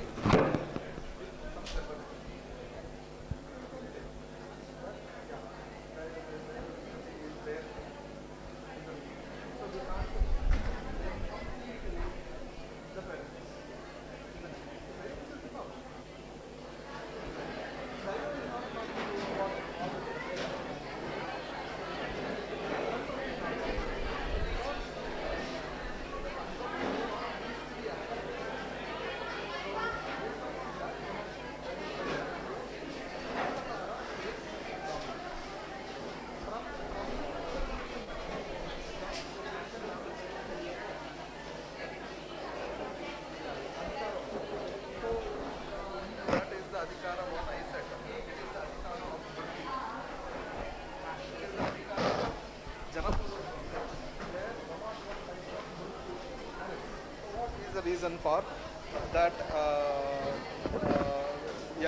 akala mrityu. Kala mrityu we have control. Akala mrityu we don't have control, where Daiva and Purushakara plays a major role. In that Daiva plays a major role, not Purushakara, because we don't have control. According to the context we have to give importance. Both are equally important. For our existence both are equally important. According to the context we get. Namaste, Pratiksha. Ravindra. ಯಾವ subject ಇವರು? ಪ್ರಸೂತಿ ಅಲ್ಲ.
Sankhya Shariram. If boys smell that, spell that and explain that, I'll be more happy. Moving on to the last chapter, that is Jata Sutriyam.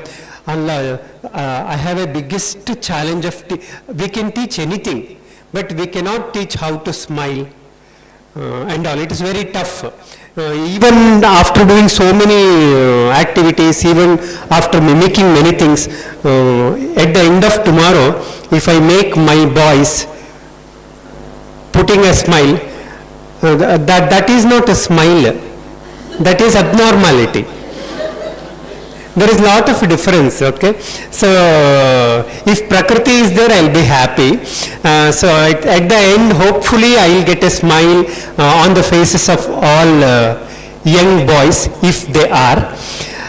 Coming to the last chapter, Jata Sutriyam, as I already said, the other related, relevant, residual informations of Sharirasthana are placed in the last chapter, which is named as Jata Sutriyam.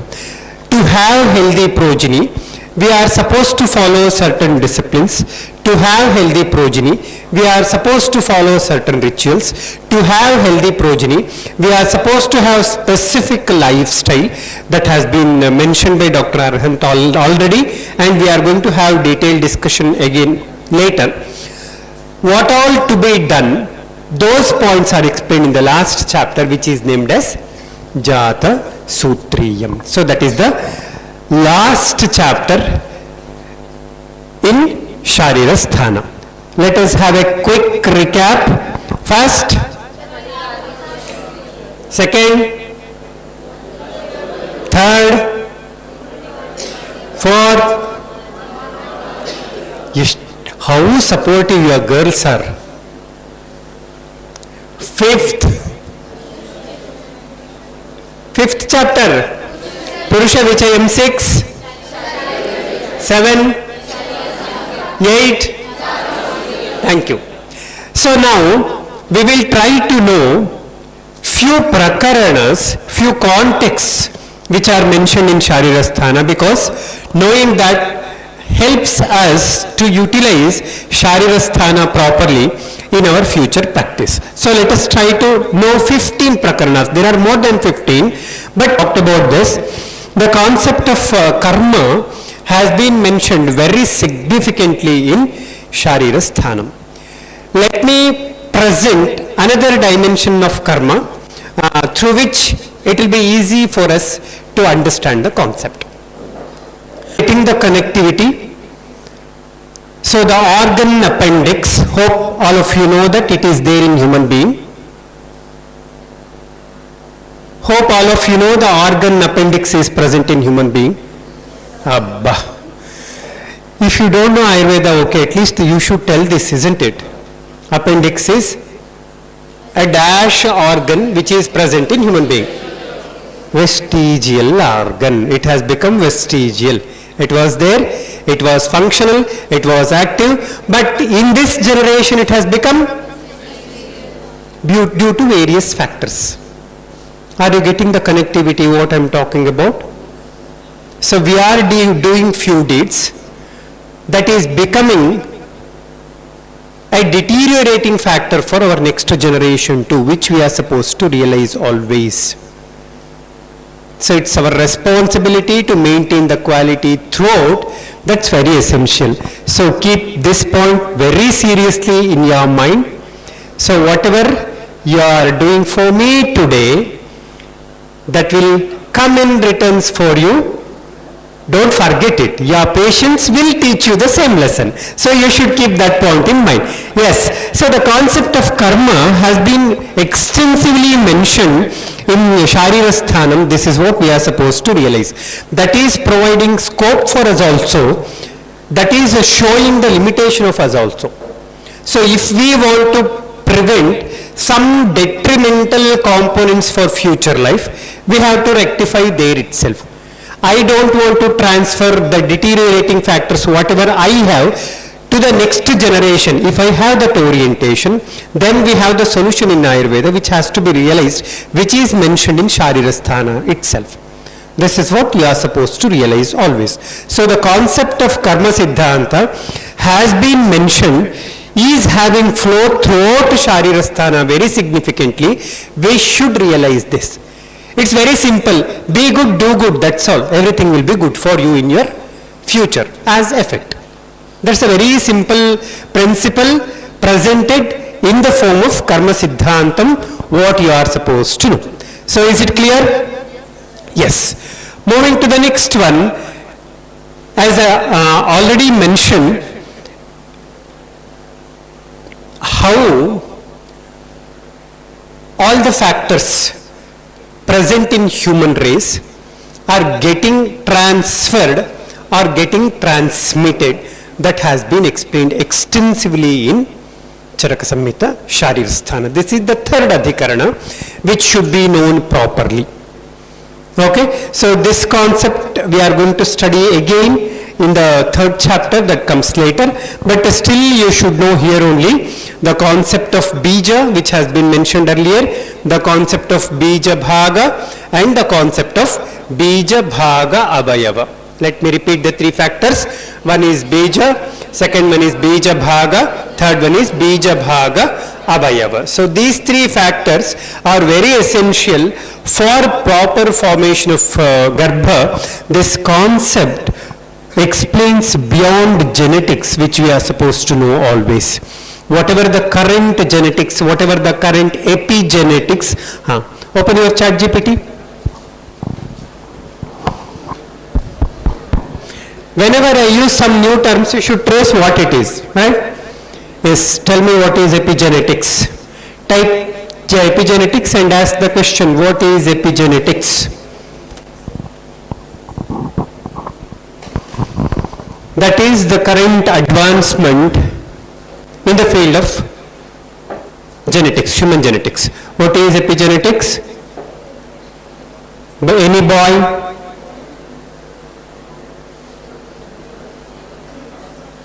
Loudly. Tell.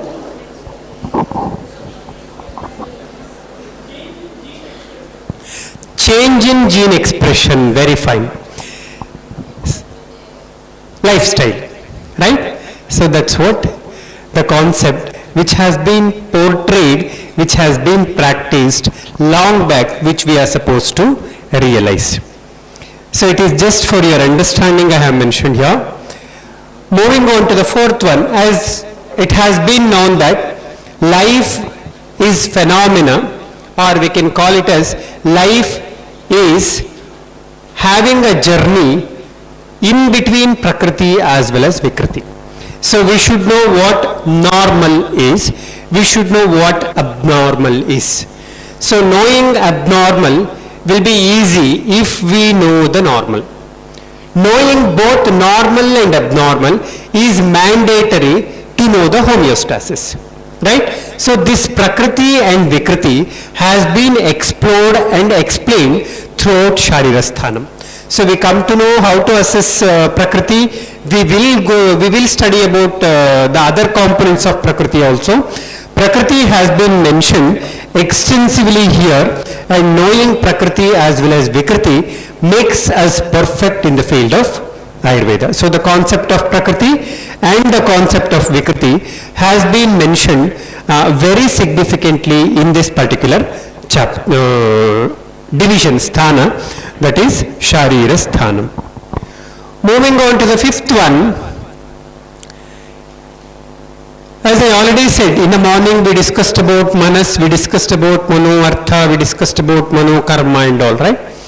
So knowing developmental psychology is mandatory for Ayurveda Vaidya to handle all the conditions properly. For maintenance of Swasthya, for the management of Vikriti, we should know this developmental psychology. So that has been extensively mentioned, that has been extensively explained in Sharirasthanam, which we are supposed to know well. So these are all the 5 prakaranas. There are many. We are continuing this part again tomorrow.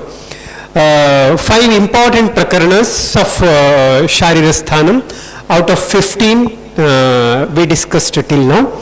So remaining we will continue tomorrow. Now we will move on to the next chapter, that is, second chapter is over. What is third chapter? Very fine. I have written something on the board, right? Can any boy read that statement? WhatsApp is the only social media for knowledge resource. How many of you accept it? Raise your hands. How many of you are not ready to accept? Raise your hands.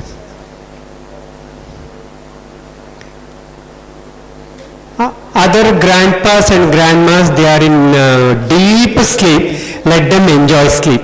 Okay, okay. Yes, come back. But better than morning session, you know. They realize they don't have option later. That's why everyone, whether they accepted or not, they raised their hands. It's fine. No problem. Okay. So now I have next question. You are telling that WhatsApp is not the only social media for knowledge resource. Right? Yes or no? Now, I have few questions to selected people. Now you should answer for the same. Okay? So you sit comfortably, no problem. I don't have any issue at all. So I will ask someone. So you should justify your statement. You said that WhatsApp is not the only social media for knowledge resource, right? So now we have to justify why it is not the only social media.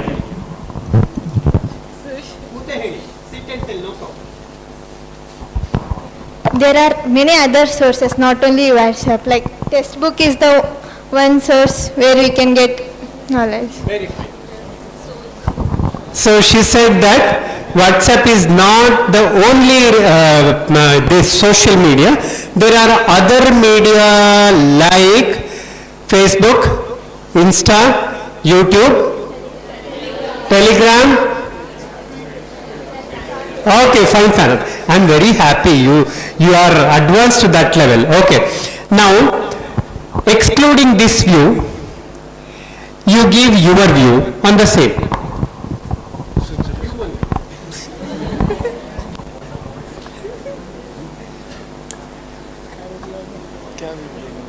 You said it is not the only, right? So you give your justification for the same. She said she mentioned other media stating that they are also the sources for knowledge. Twitter. No, she said that already, it's over. You mentioned your view, justifying with AI apps. So you are giving again example only. I don't know that example. Social media. Why you say that WhatsApp is not the only source? Because some are comfortable with other apps. What the comfortableness, define it. Yeah. In some apps, they are having more features. You define what those features. Updated features.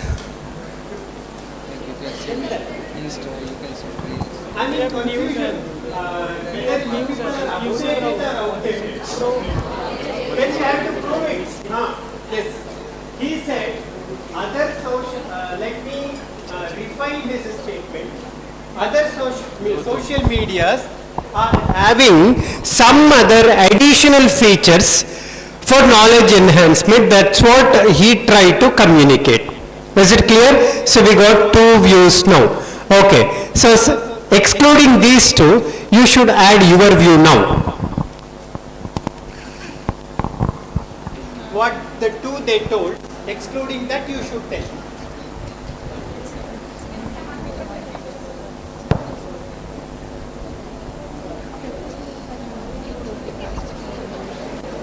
YouTube we can watch videos. Loudly. In YouTube we can watch videos. Tell me. See now, she is highlighting the additional feature. She is specifying the feature which is more advanced, which is more applicable. than this one by stating the specific feature of YouTube. So you go on telling the benefits of YouTube, which is not there in WhatsApp. You are using that now, then you should tell. So now you are adding up your view stating that YouTube is another social media which is better knowledge resource as it is possessing few features like, what are they?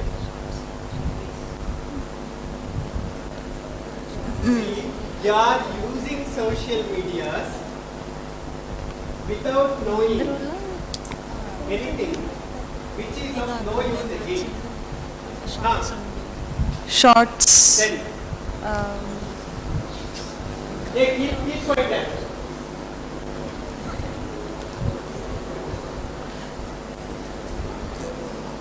The teacher will be explaining using PPTs and the materials. Okay, fine.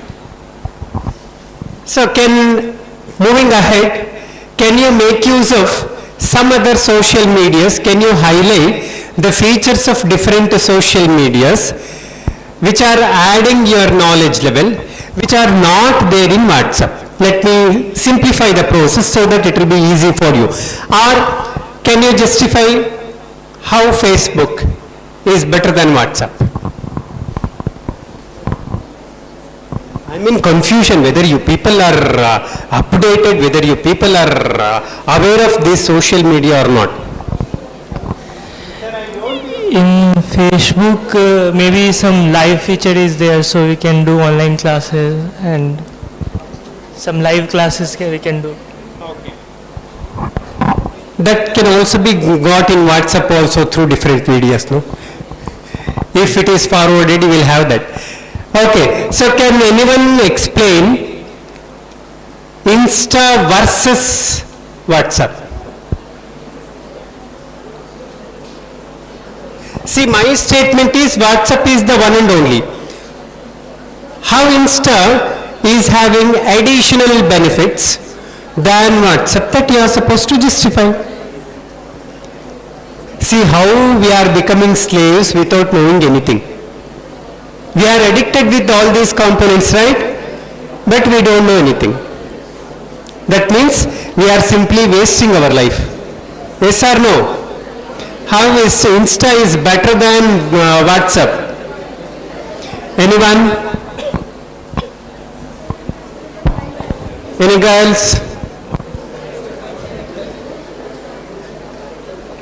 No. Okay, fine, no problem. See, till now, we did an activity wherein we try to discuss about a particular concept. Yes or no? So while doing this, we utilized different factors, we utilized different reasoning techniques, we utilized different experiential components. Isn't it? So one topic was there. So we had interaction, we had a discussion, we had sharing, everything we did.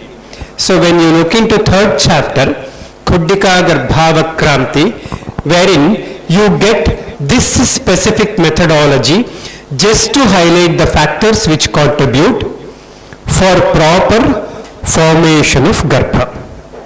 This is the method which has been followed there. This point we have to keep in mind, which is very important one. So with this background, we will move on to the third one, Kuddika Garbhava Kranti. Open the chapter, Sharirasthanam, third chapter.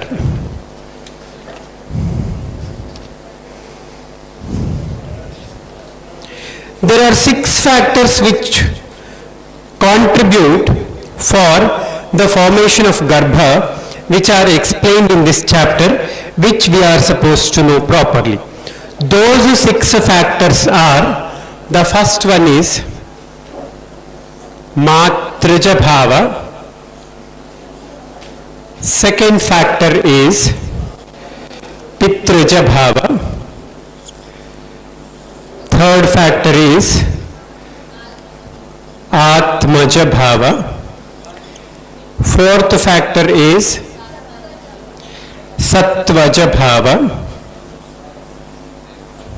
Fifth factor is Satmyaja Bhava. Sixth factor is Rasaja Bhava. Let me connect with the discussions whatever we did till now. So I put one statement here. So on that particular statement, we had pros and cons, we had different views, right? So in this chapter also, the discussion was like that. One sage proposed that it is Matraja Bhava which plays main role, which is the only factor that is responsible for the formation of Garbha. Another sage proposed that it is Pitruja Bhava which plays the role in the formation of Garbha. So the discussion was going on till Rasaja Bhava. Later they realized, as we did, it's not WhatsApp alone. Insta is having its own benefits. It's not WhatsApp alone. Facebook is having its own benefits, right? Similarly, there was debate stating that it's not Matraja Bhava alone which is responsible for the formation of Garbha. It's not Pitraja Bhava alone which is responsible for the formation of Garbha, like that. So that was the method followed in this particular chapter, which you are supposed to know. Finally, they concluded that addition of these 6 factors leads to proper formation of Garbha. So Garbha is going to be nurtured, Garbha is going to be formed when all these 6 factors conjointly act properly, conjointly get associated properly. That's what the summary of this particular chapter. Let us try to know what is Matraja Bhava, what is Pitraja Bhava and all, which is very important for all of us. We will start with one by one. So all girls should read Matraja Bhava first, which has been given in shloka number 6.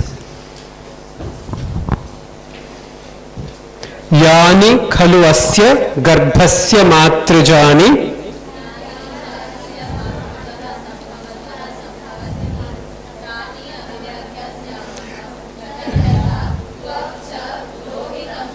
मांसं च मेदश्च नाभिश्च हृदयं च क्लोमा च यकृत् च प्लीहा च वृक्कौ च बस्तिः च पुरीषाधानम् आमाशयः च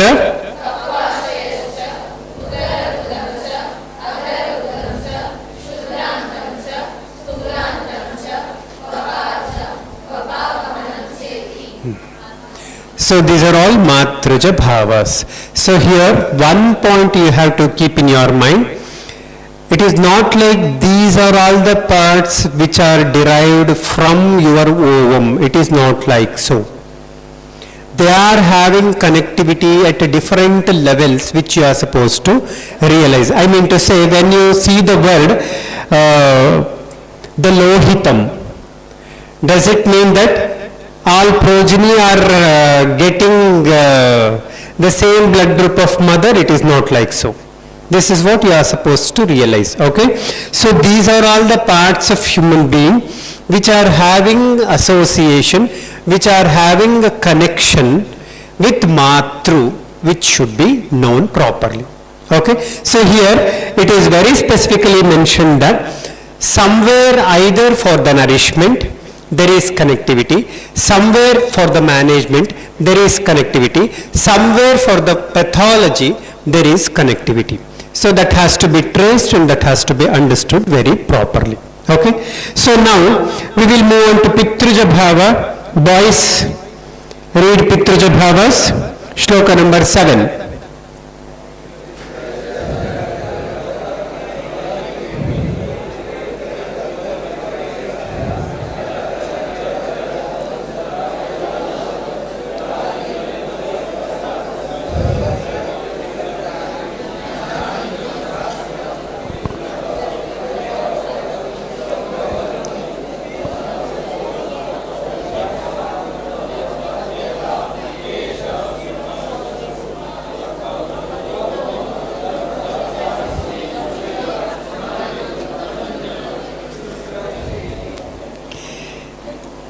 repeat what I say. Yani khalu asya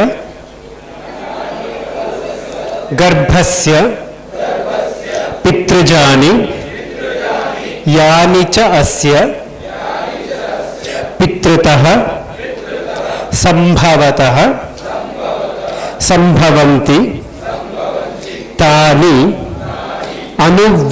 अनुव्याख्यास्यामः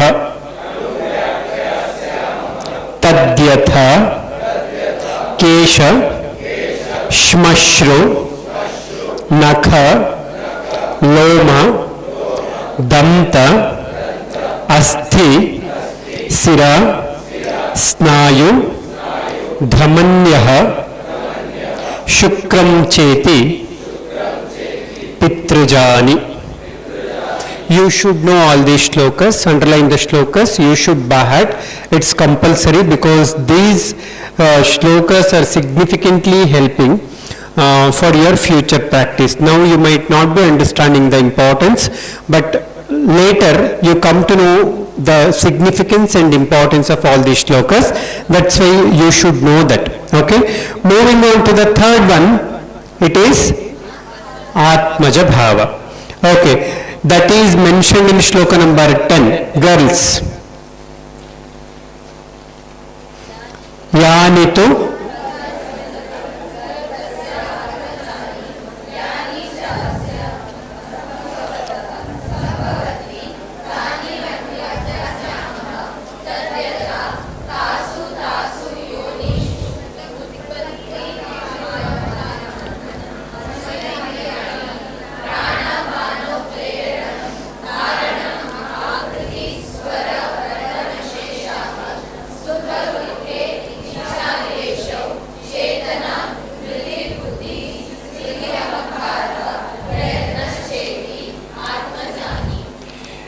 यानि तु खलु अस्य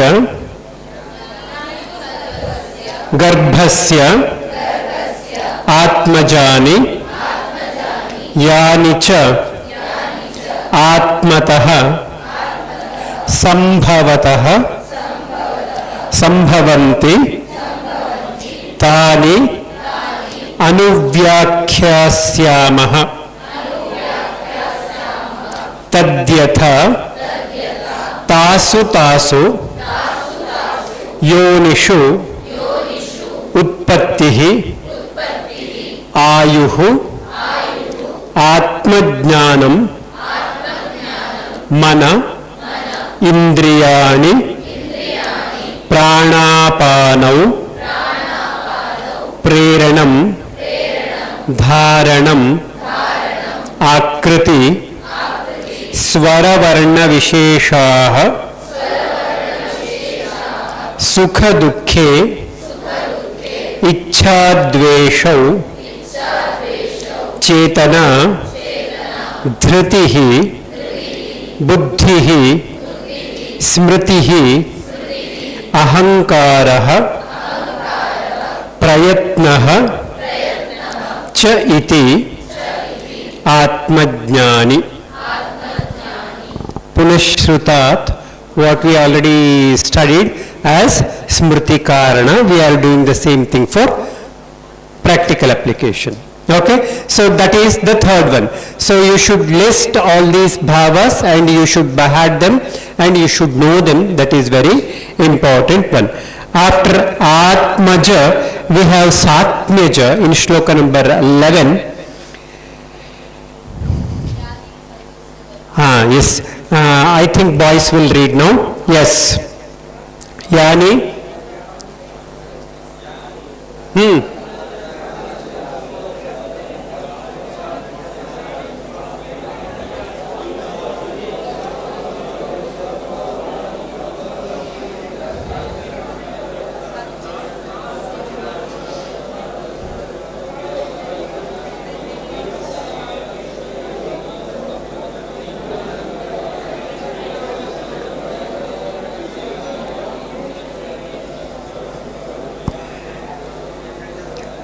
Okay. Yani khalu asya garbhasya satmyajani yani cha asya सात्म्यतः संभवतः संभवन्ति तानि अनुव्याख्यास्यामः.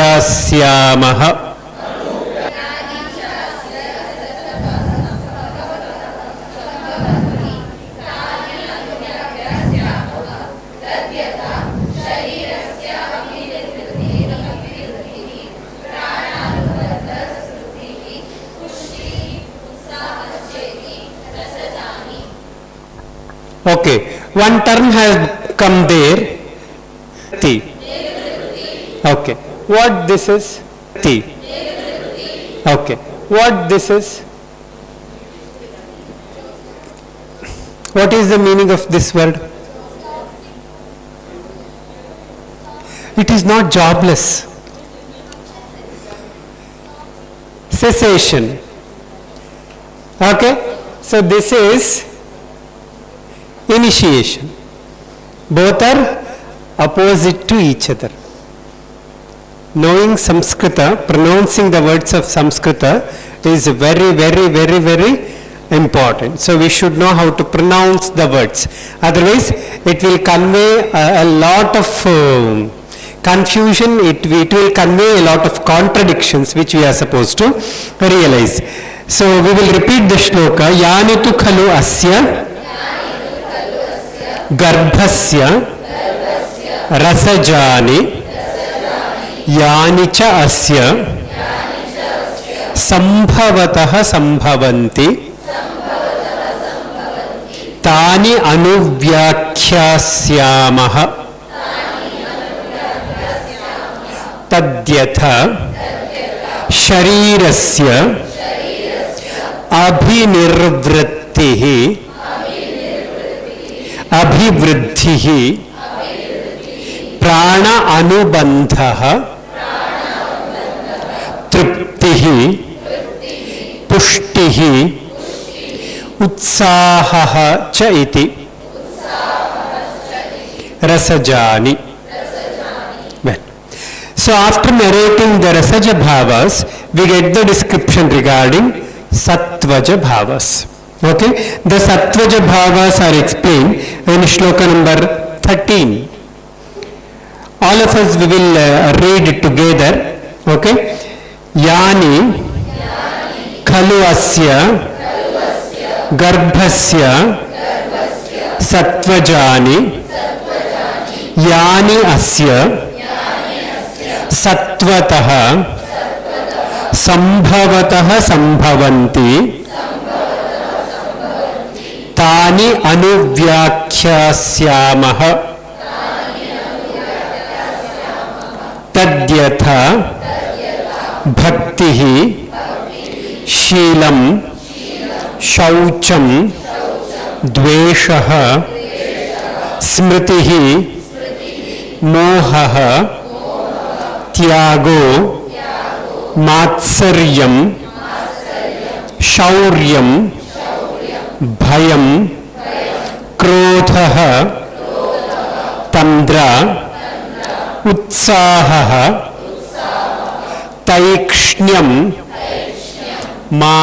मार्दवं गाम्भीर्यं अनवस्थितत्वम्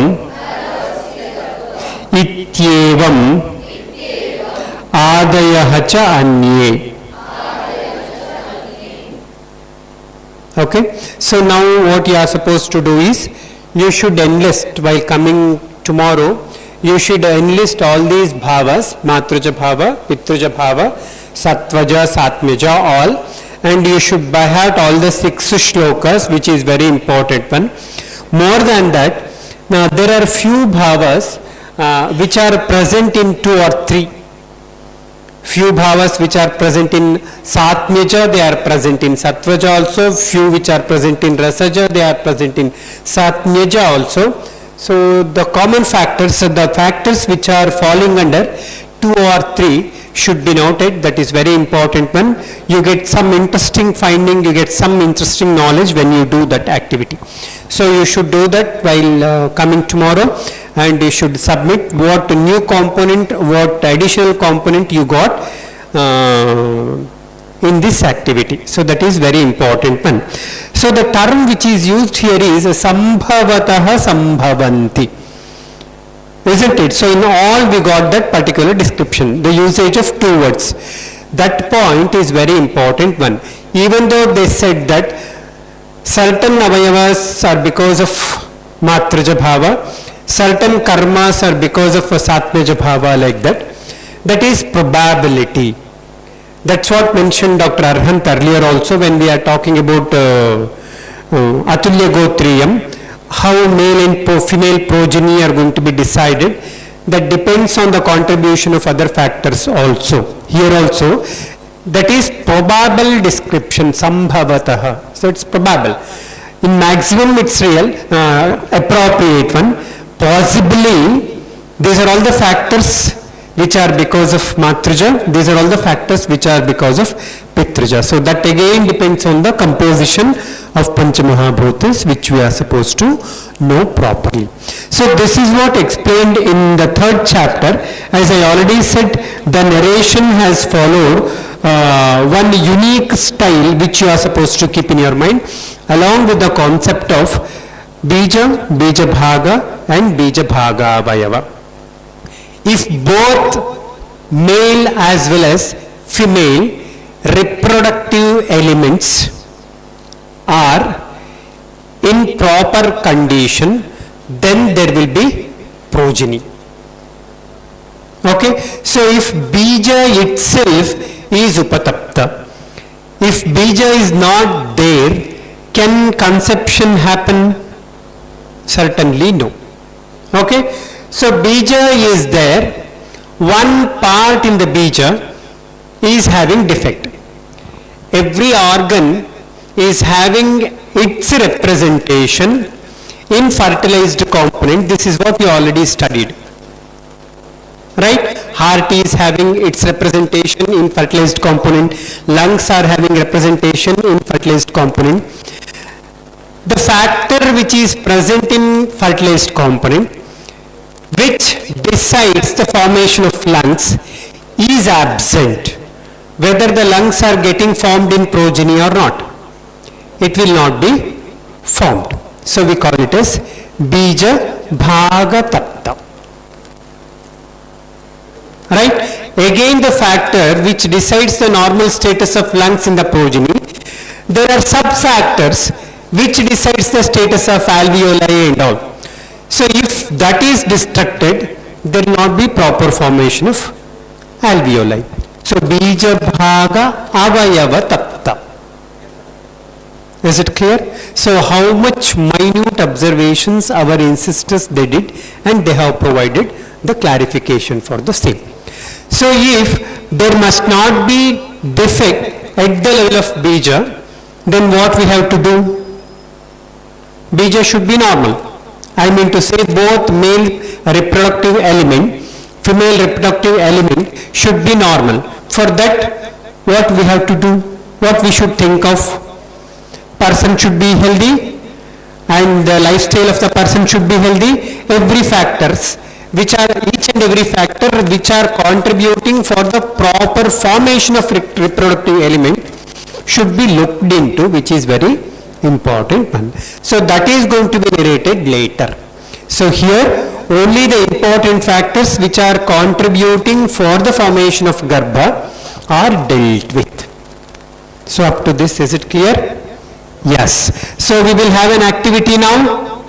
All of you are well versed with Sharirasthana second chapter till now, right? Yes. I will go on telling few words. You should identify the reference. Open Sharirasthanam second chapter.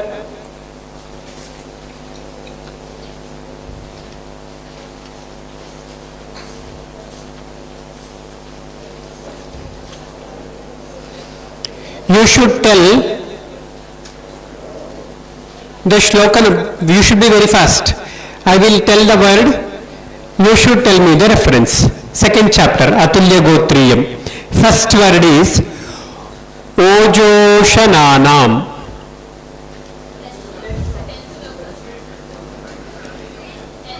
Okay. Dharmyah क्रिया, धर्म्यः क्रिया,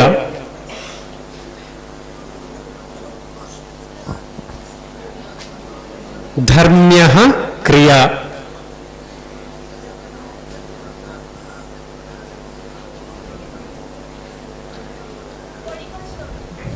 thank you.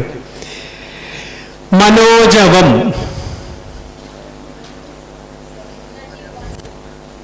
Very nice. यथानूकम,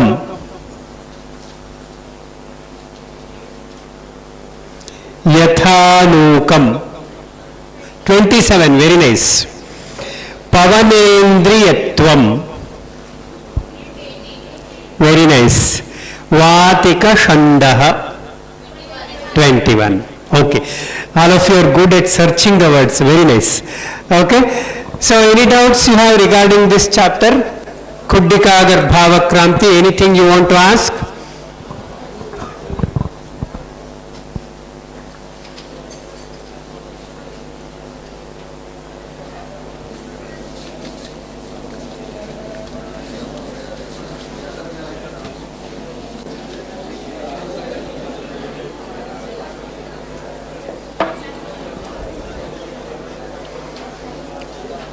Any doubt?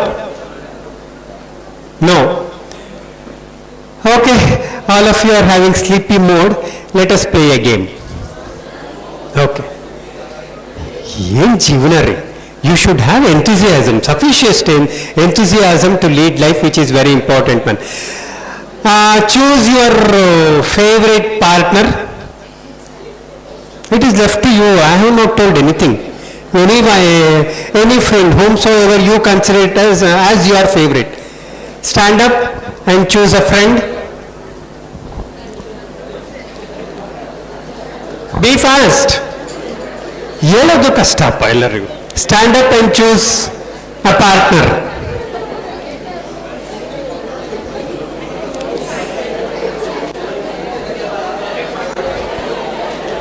No, if you demand for a partner, I cannot give. I cannot give any partner.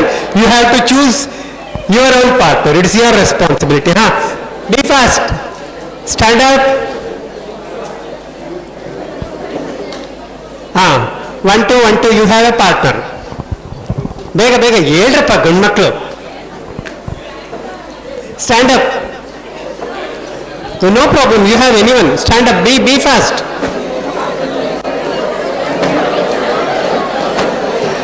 I told only to stand up. I have not given any permission to talk. Over? All of you? Okay, fine. So if you are not having any partner, you choose, you borrow from neighborhood. So everyone should have a partner. Okay? Stand facing each other. Okay? ಬೇಗ ಮಾಡ್ರಪ್ಪ. Be fast. Very fine. Face each other. If you don't have a partner, you choose someone else. Partner is must. Over. All of you have partner. You should obey whatever he says.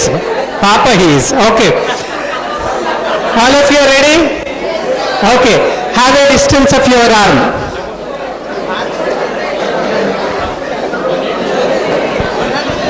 One hand distance. Now, okay, one should place both his or her palms on the shoulder of another. Correct agi. Itra? Wait ma. Innu nanu helilla ಏನು ಮಾಡಬೇಕು ಅಂತ. Ready? All of you are ready?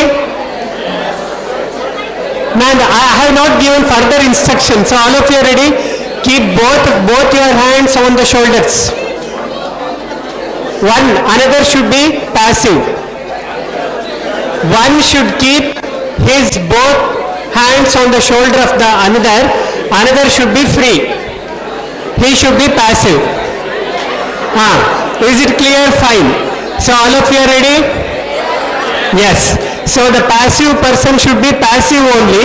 the person who kept hands on the shoulder of the other should give proper gentle massage to that person.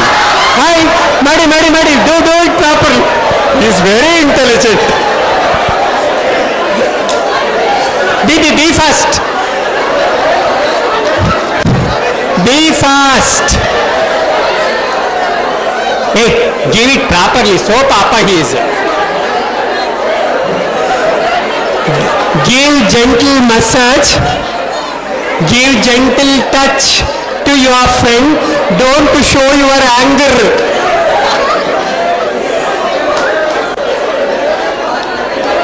Hey, Madrappa, ಏನು ಸೋಮಾರಿಗಳು ಇಬ್ರು. Do it. Do it properly. So conjuice both of you are. Do it properly. Over.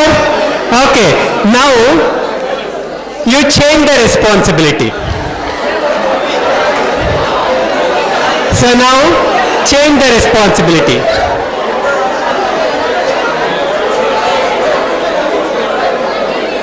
Good boy. Do it properly.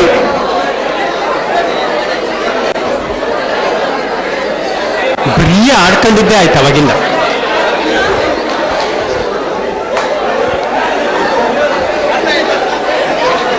Very nice. Yes. Relax yourself and sit down.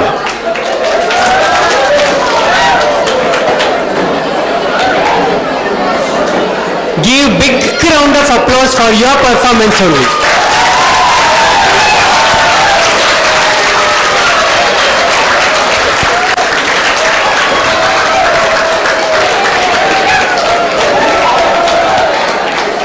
I hope you understood what is Hina Yoga of Sparshanendriya, what is Mithya Yoga of Sparshanendriya, what is Ati Yoga of Sparshanendriya, and what is the Sama Yoga of Sparshanendriya. Yes or no? There was a touch, right? I don't know how you took it, how you perceived it, but there was a lesson. If you have involved actively, then you would have experienced any of these 4 yogas. Did you enjoy? All of you are happy? My lovely boys are happy? So nice of you. Thank you. I asked question. You are supposed to answer for that question only. I have not asked the question for 10 marks. I have asked the question for 1 mark. So for 10 marks, I will ask the question tomorrow. Okay? So with this, we will give a pause for Kudikagar Bhavakranti. Now we will move on to the 4th chapter, that is Mahati Garbha. 1. Sweets, delicious food should be once a while. So if it is given daily, then there will not be thrill at all. There will not be meaning for the life at all. Okay? So with this, we will move on to the 4th chapter, Mahati Garbhavakranti. So observe the chapter once. Try to have a look of the chapter for 2 minutes. Open the chapter.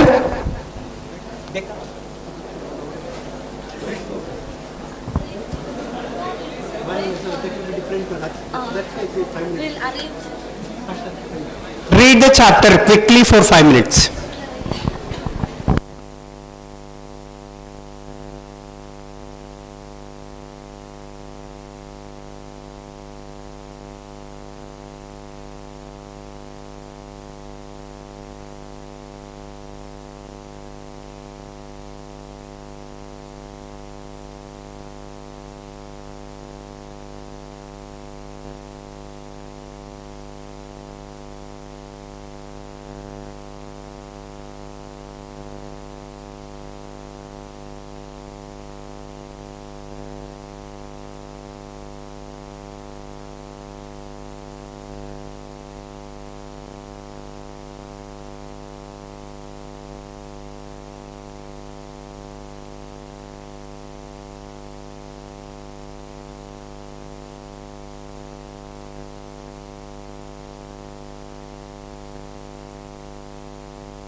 Yes.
You cannot read the chapter just by looking into my face. You have to see the book, which is very important one.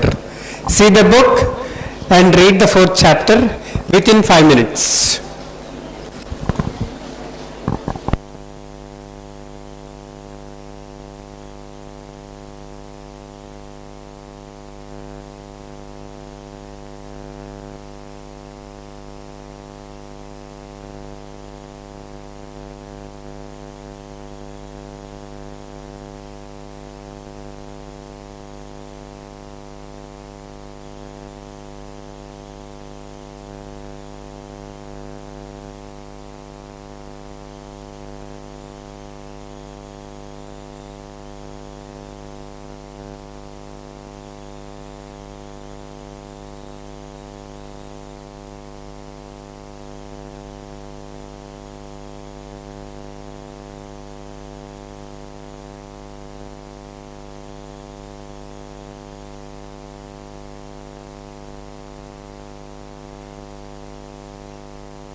All of you are ready? Hope you read. You got the introduction about the chapter, or you got the summary of the chapter, isn't it? Yes. So you might be having prashnani, or you might be having different questions. Now there will be another way of presentation which you are supposed to follow. So try to perceive whatever we do now onwards. Okay?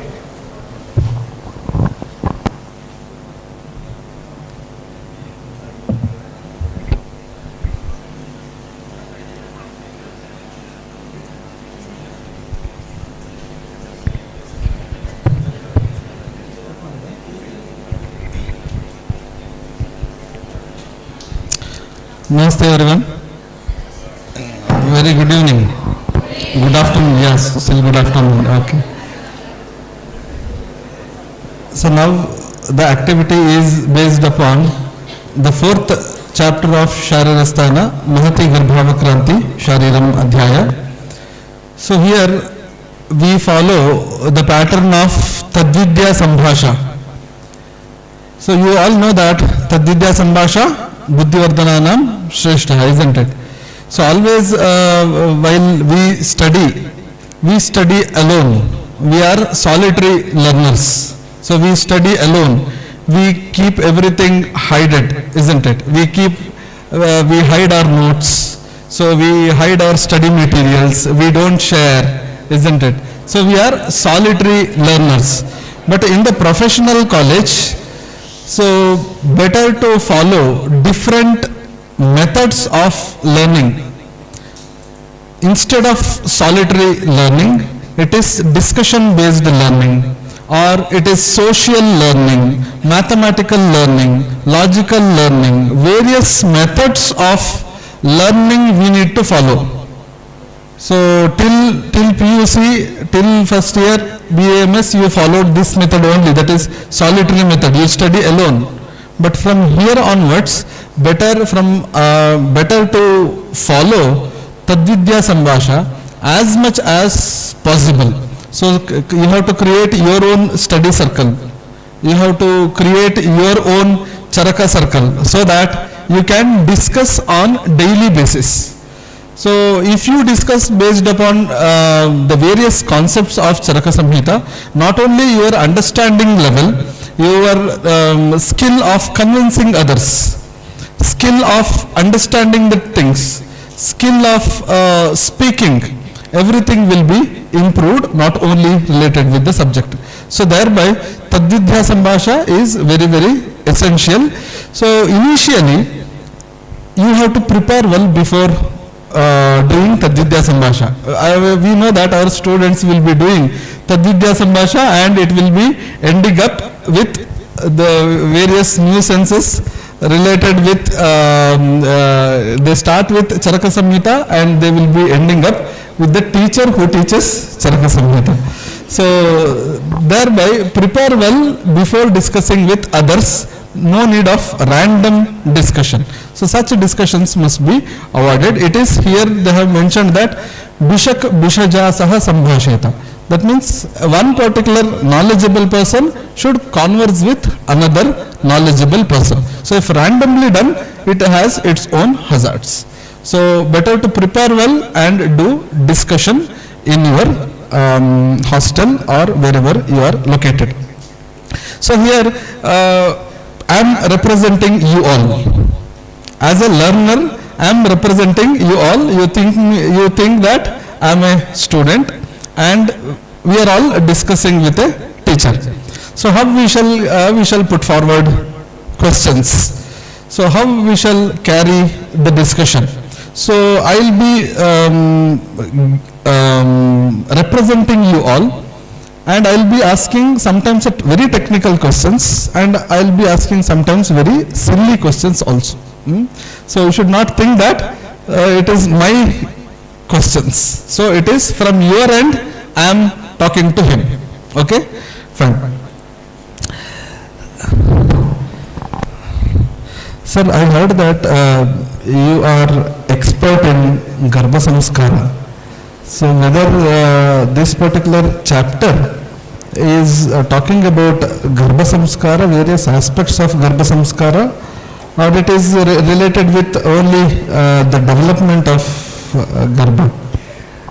As the name says, this is the chapter wherein we get the description regarding complete evolution of Garbha than Garbha Samskara. Factors are significantly highlighted in this particular chapter. So Garbha Samskara, it doesn't start only with the formation of Garbha. Prior to that also there are few requisites, prior to that also there are few rituals which should be followed. Those informations we get in the later chapter in the Jatasutriyam Adhyayam.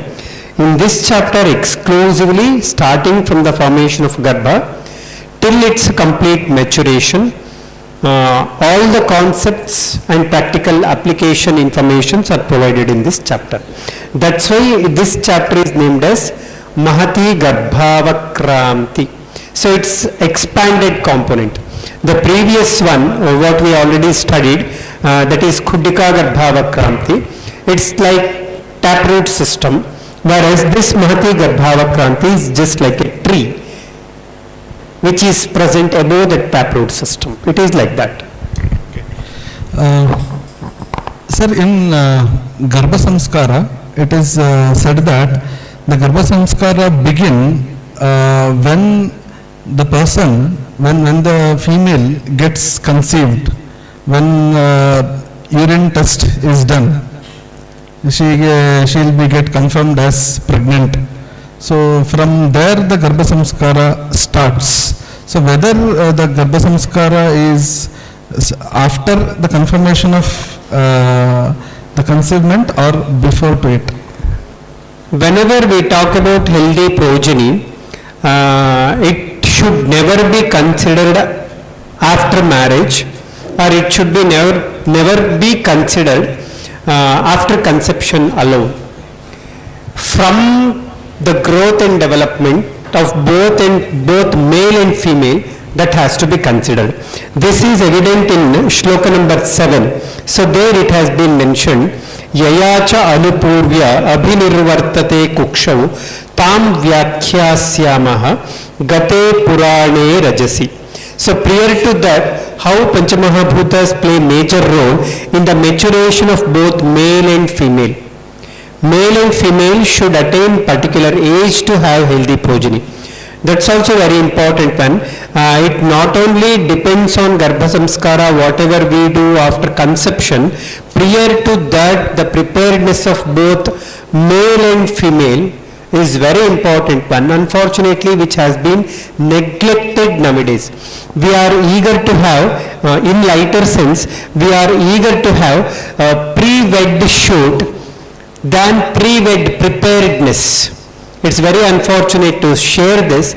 So wedding is the responsibility which has to be realized, which has to be sensed, which has to be accepted. So it is the responsibility that has to be realized. So otherwise what happens after conception, whatever we do, certainly it will have certain effect. It doesn't mean that after conception whatever the Garbha Samskara we do, it is not having any effect. It will have effect, but to have thorough effect, to have appropriate effect, to have complete effect of Garbha Samskara, we should consider both male and female factor from the day of marriage or prior to the day of marriage, which is very important one. That's why we have various other procedures prior to marriage also. So it starts prior to Vivaha Samskaram, which we are supposed to know. So Vivaha Samskaram is the major requisite for Garbha Samskaram, but unfortunately nowadays we focus only on Garbha Samskaram, excluding Vivaha Samskaram. Prior to that, the period of maturation of both male and female from the point of adolescence is also very important one. So Rutumati Paricharya has been neglected for women, which has to be done. So following Rutumati Paricharya is very important one, that has to be significantly considered. Then only it is possible to have healthy progeny. So Stri Swasthyam should be kept in mind. And similarly, what all the best things to be done for male, that has to be followed. And then comes Vivaha Samskaram, and then comes Garbhadhanam. So Garbhadhanam or Garbha Samskara is not the first step. It is having so many other prerequisites which are indirectly mentioned in this chapter in shloka number 6 as well as shloka number 7. So that Sarva Gunavan term is very important here. So there must be all qualitative components from all aspects, then only it is possible to have healthy progeny. Otherwise it's not possible. Sir, contextually you have mentioned that Vivaha Samskara, this is quite interesting, which is not mentioned in Ayurveda text. Can you put some light on Vivaha Samskara? You only presented Atulya Gotriyam Adhyayam in the morning, wherein it has been mentioned the same, right? That portion I have skipped it. So I am asking you now. Current generation is good enough in selecting Atulya Gotriyam. It's in lighter sense. The prerequisite, Ayurveda, is not the field to narrate the marriage. Ayurveda is the field which can speak about the life. Marriage is one event in the life. So marriage itself is not the ultimate component of life, it's one component of life. In that sense, what has to be explained, what has to be explored, how it has to be explored, how it has to be expanded, that they have done. So it doesn't mean that they have neglected Vivaha Samskaram. In Indriyopakramaniyam Adhyayam also the responsibilities are mentioned. Nowadays, again let me come to the same point. So marriage has become an event to show our status. Marriage has become an event just to show our financial status, like that.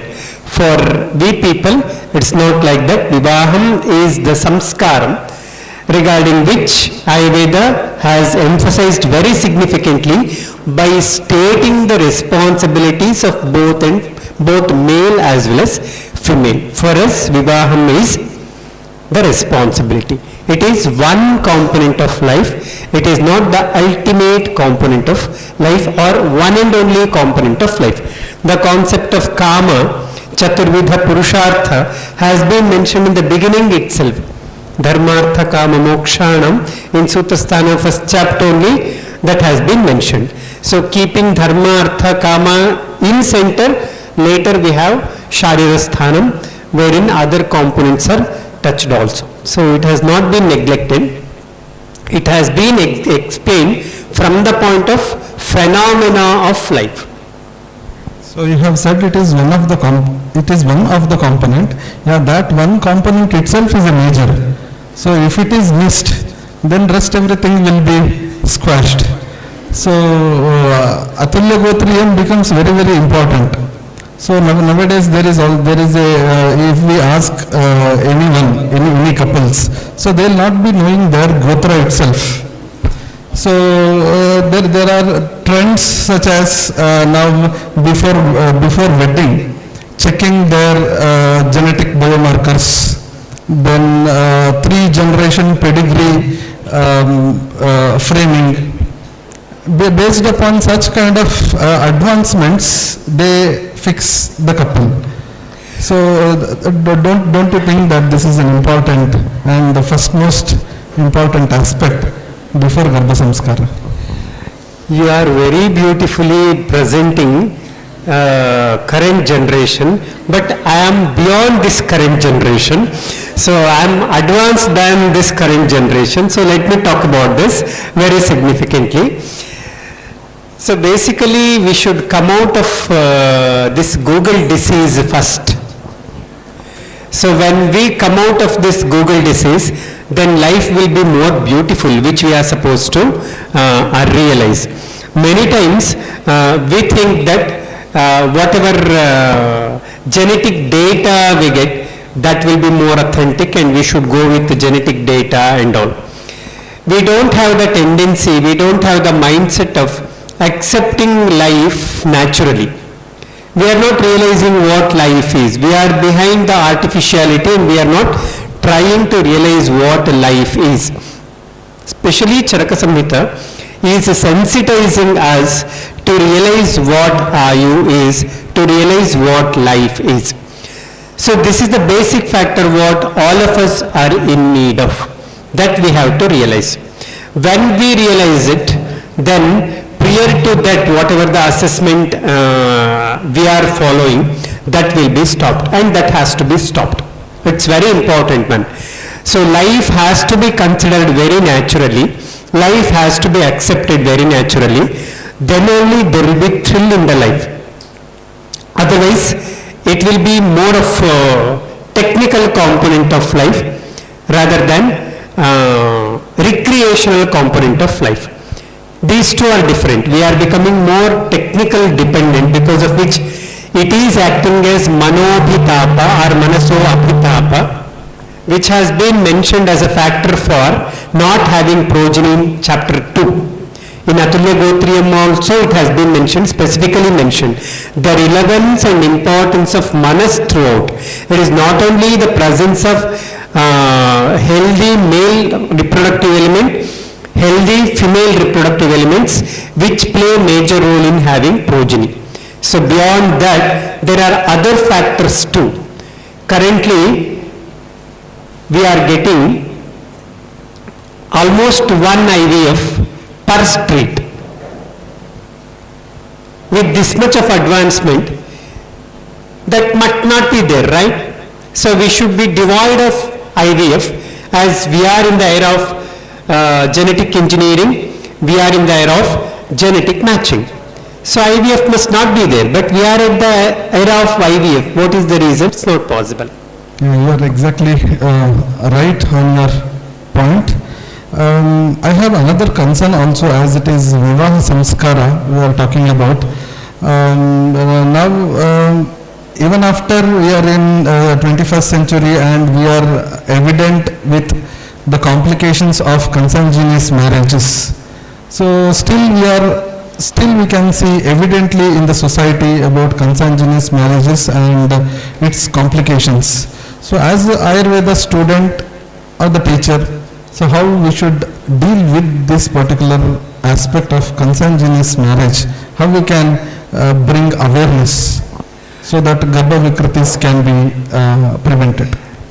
The question what you are talking about is the prerequisite for this particular chapter, that is Mahati Garbhavakranti.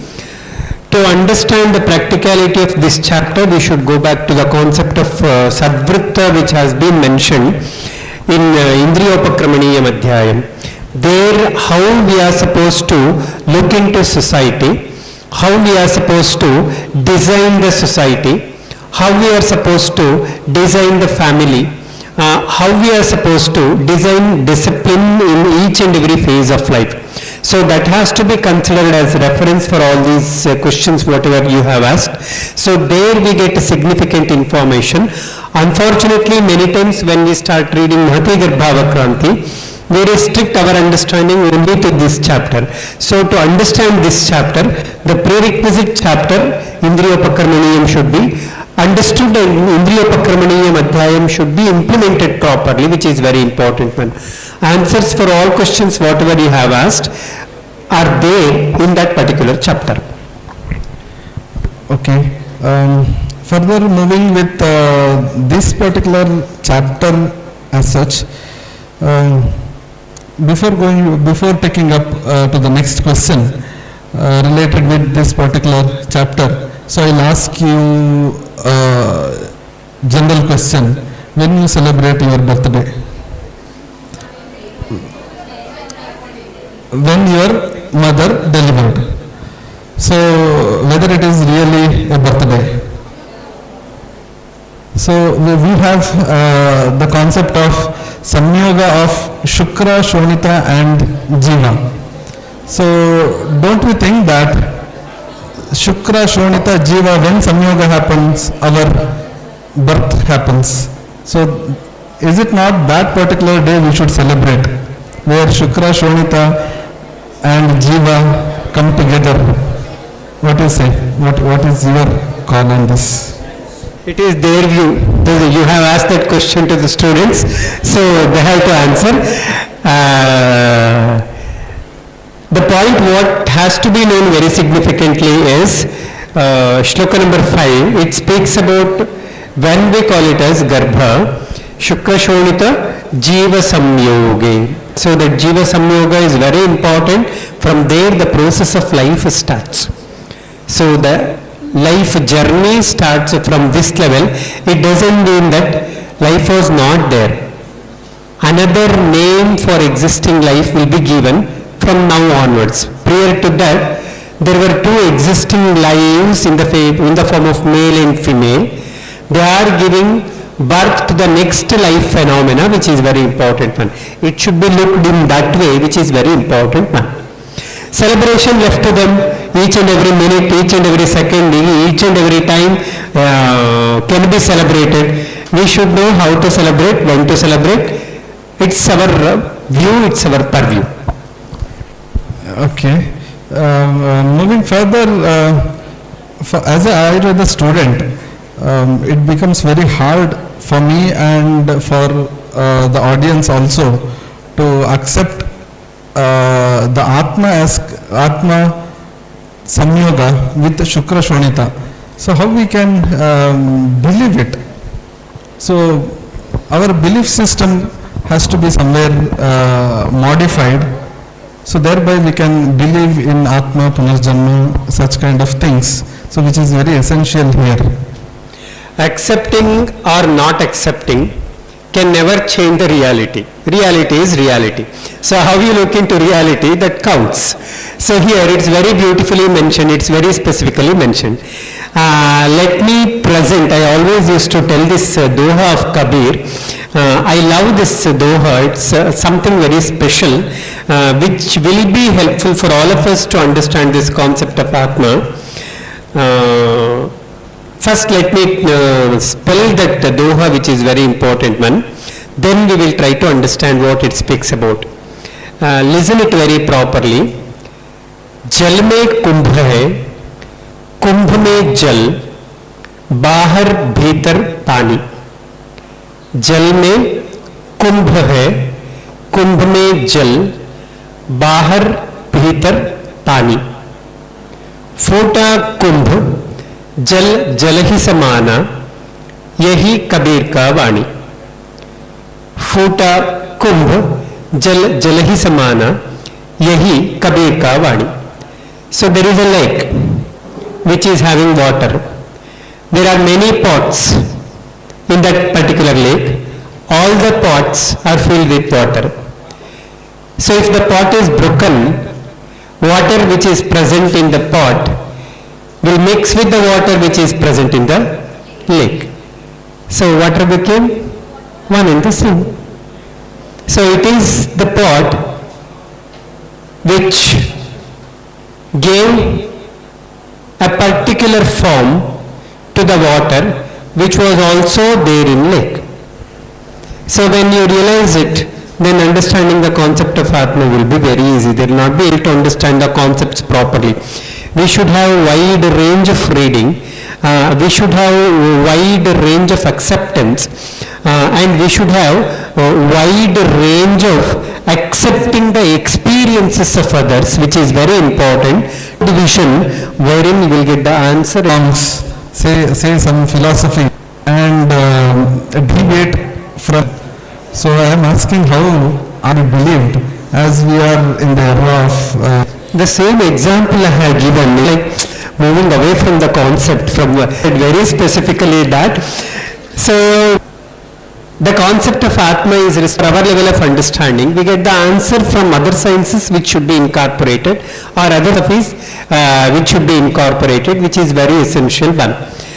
All of us we accept the presence of cosmic energy. All of us we studied that. The classical physics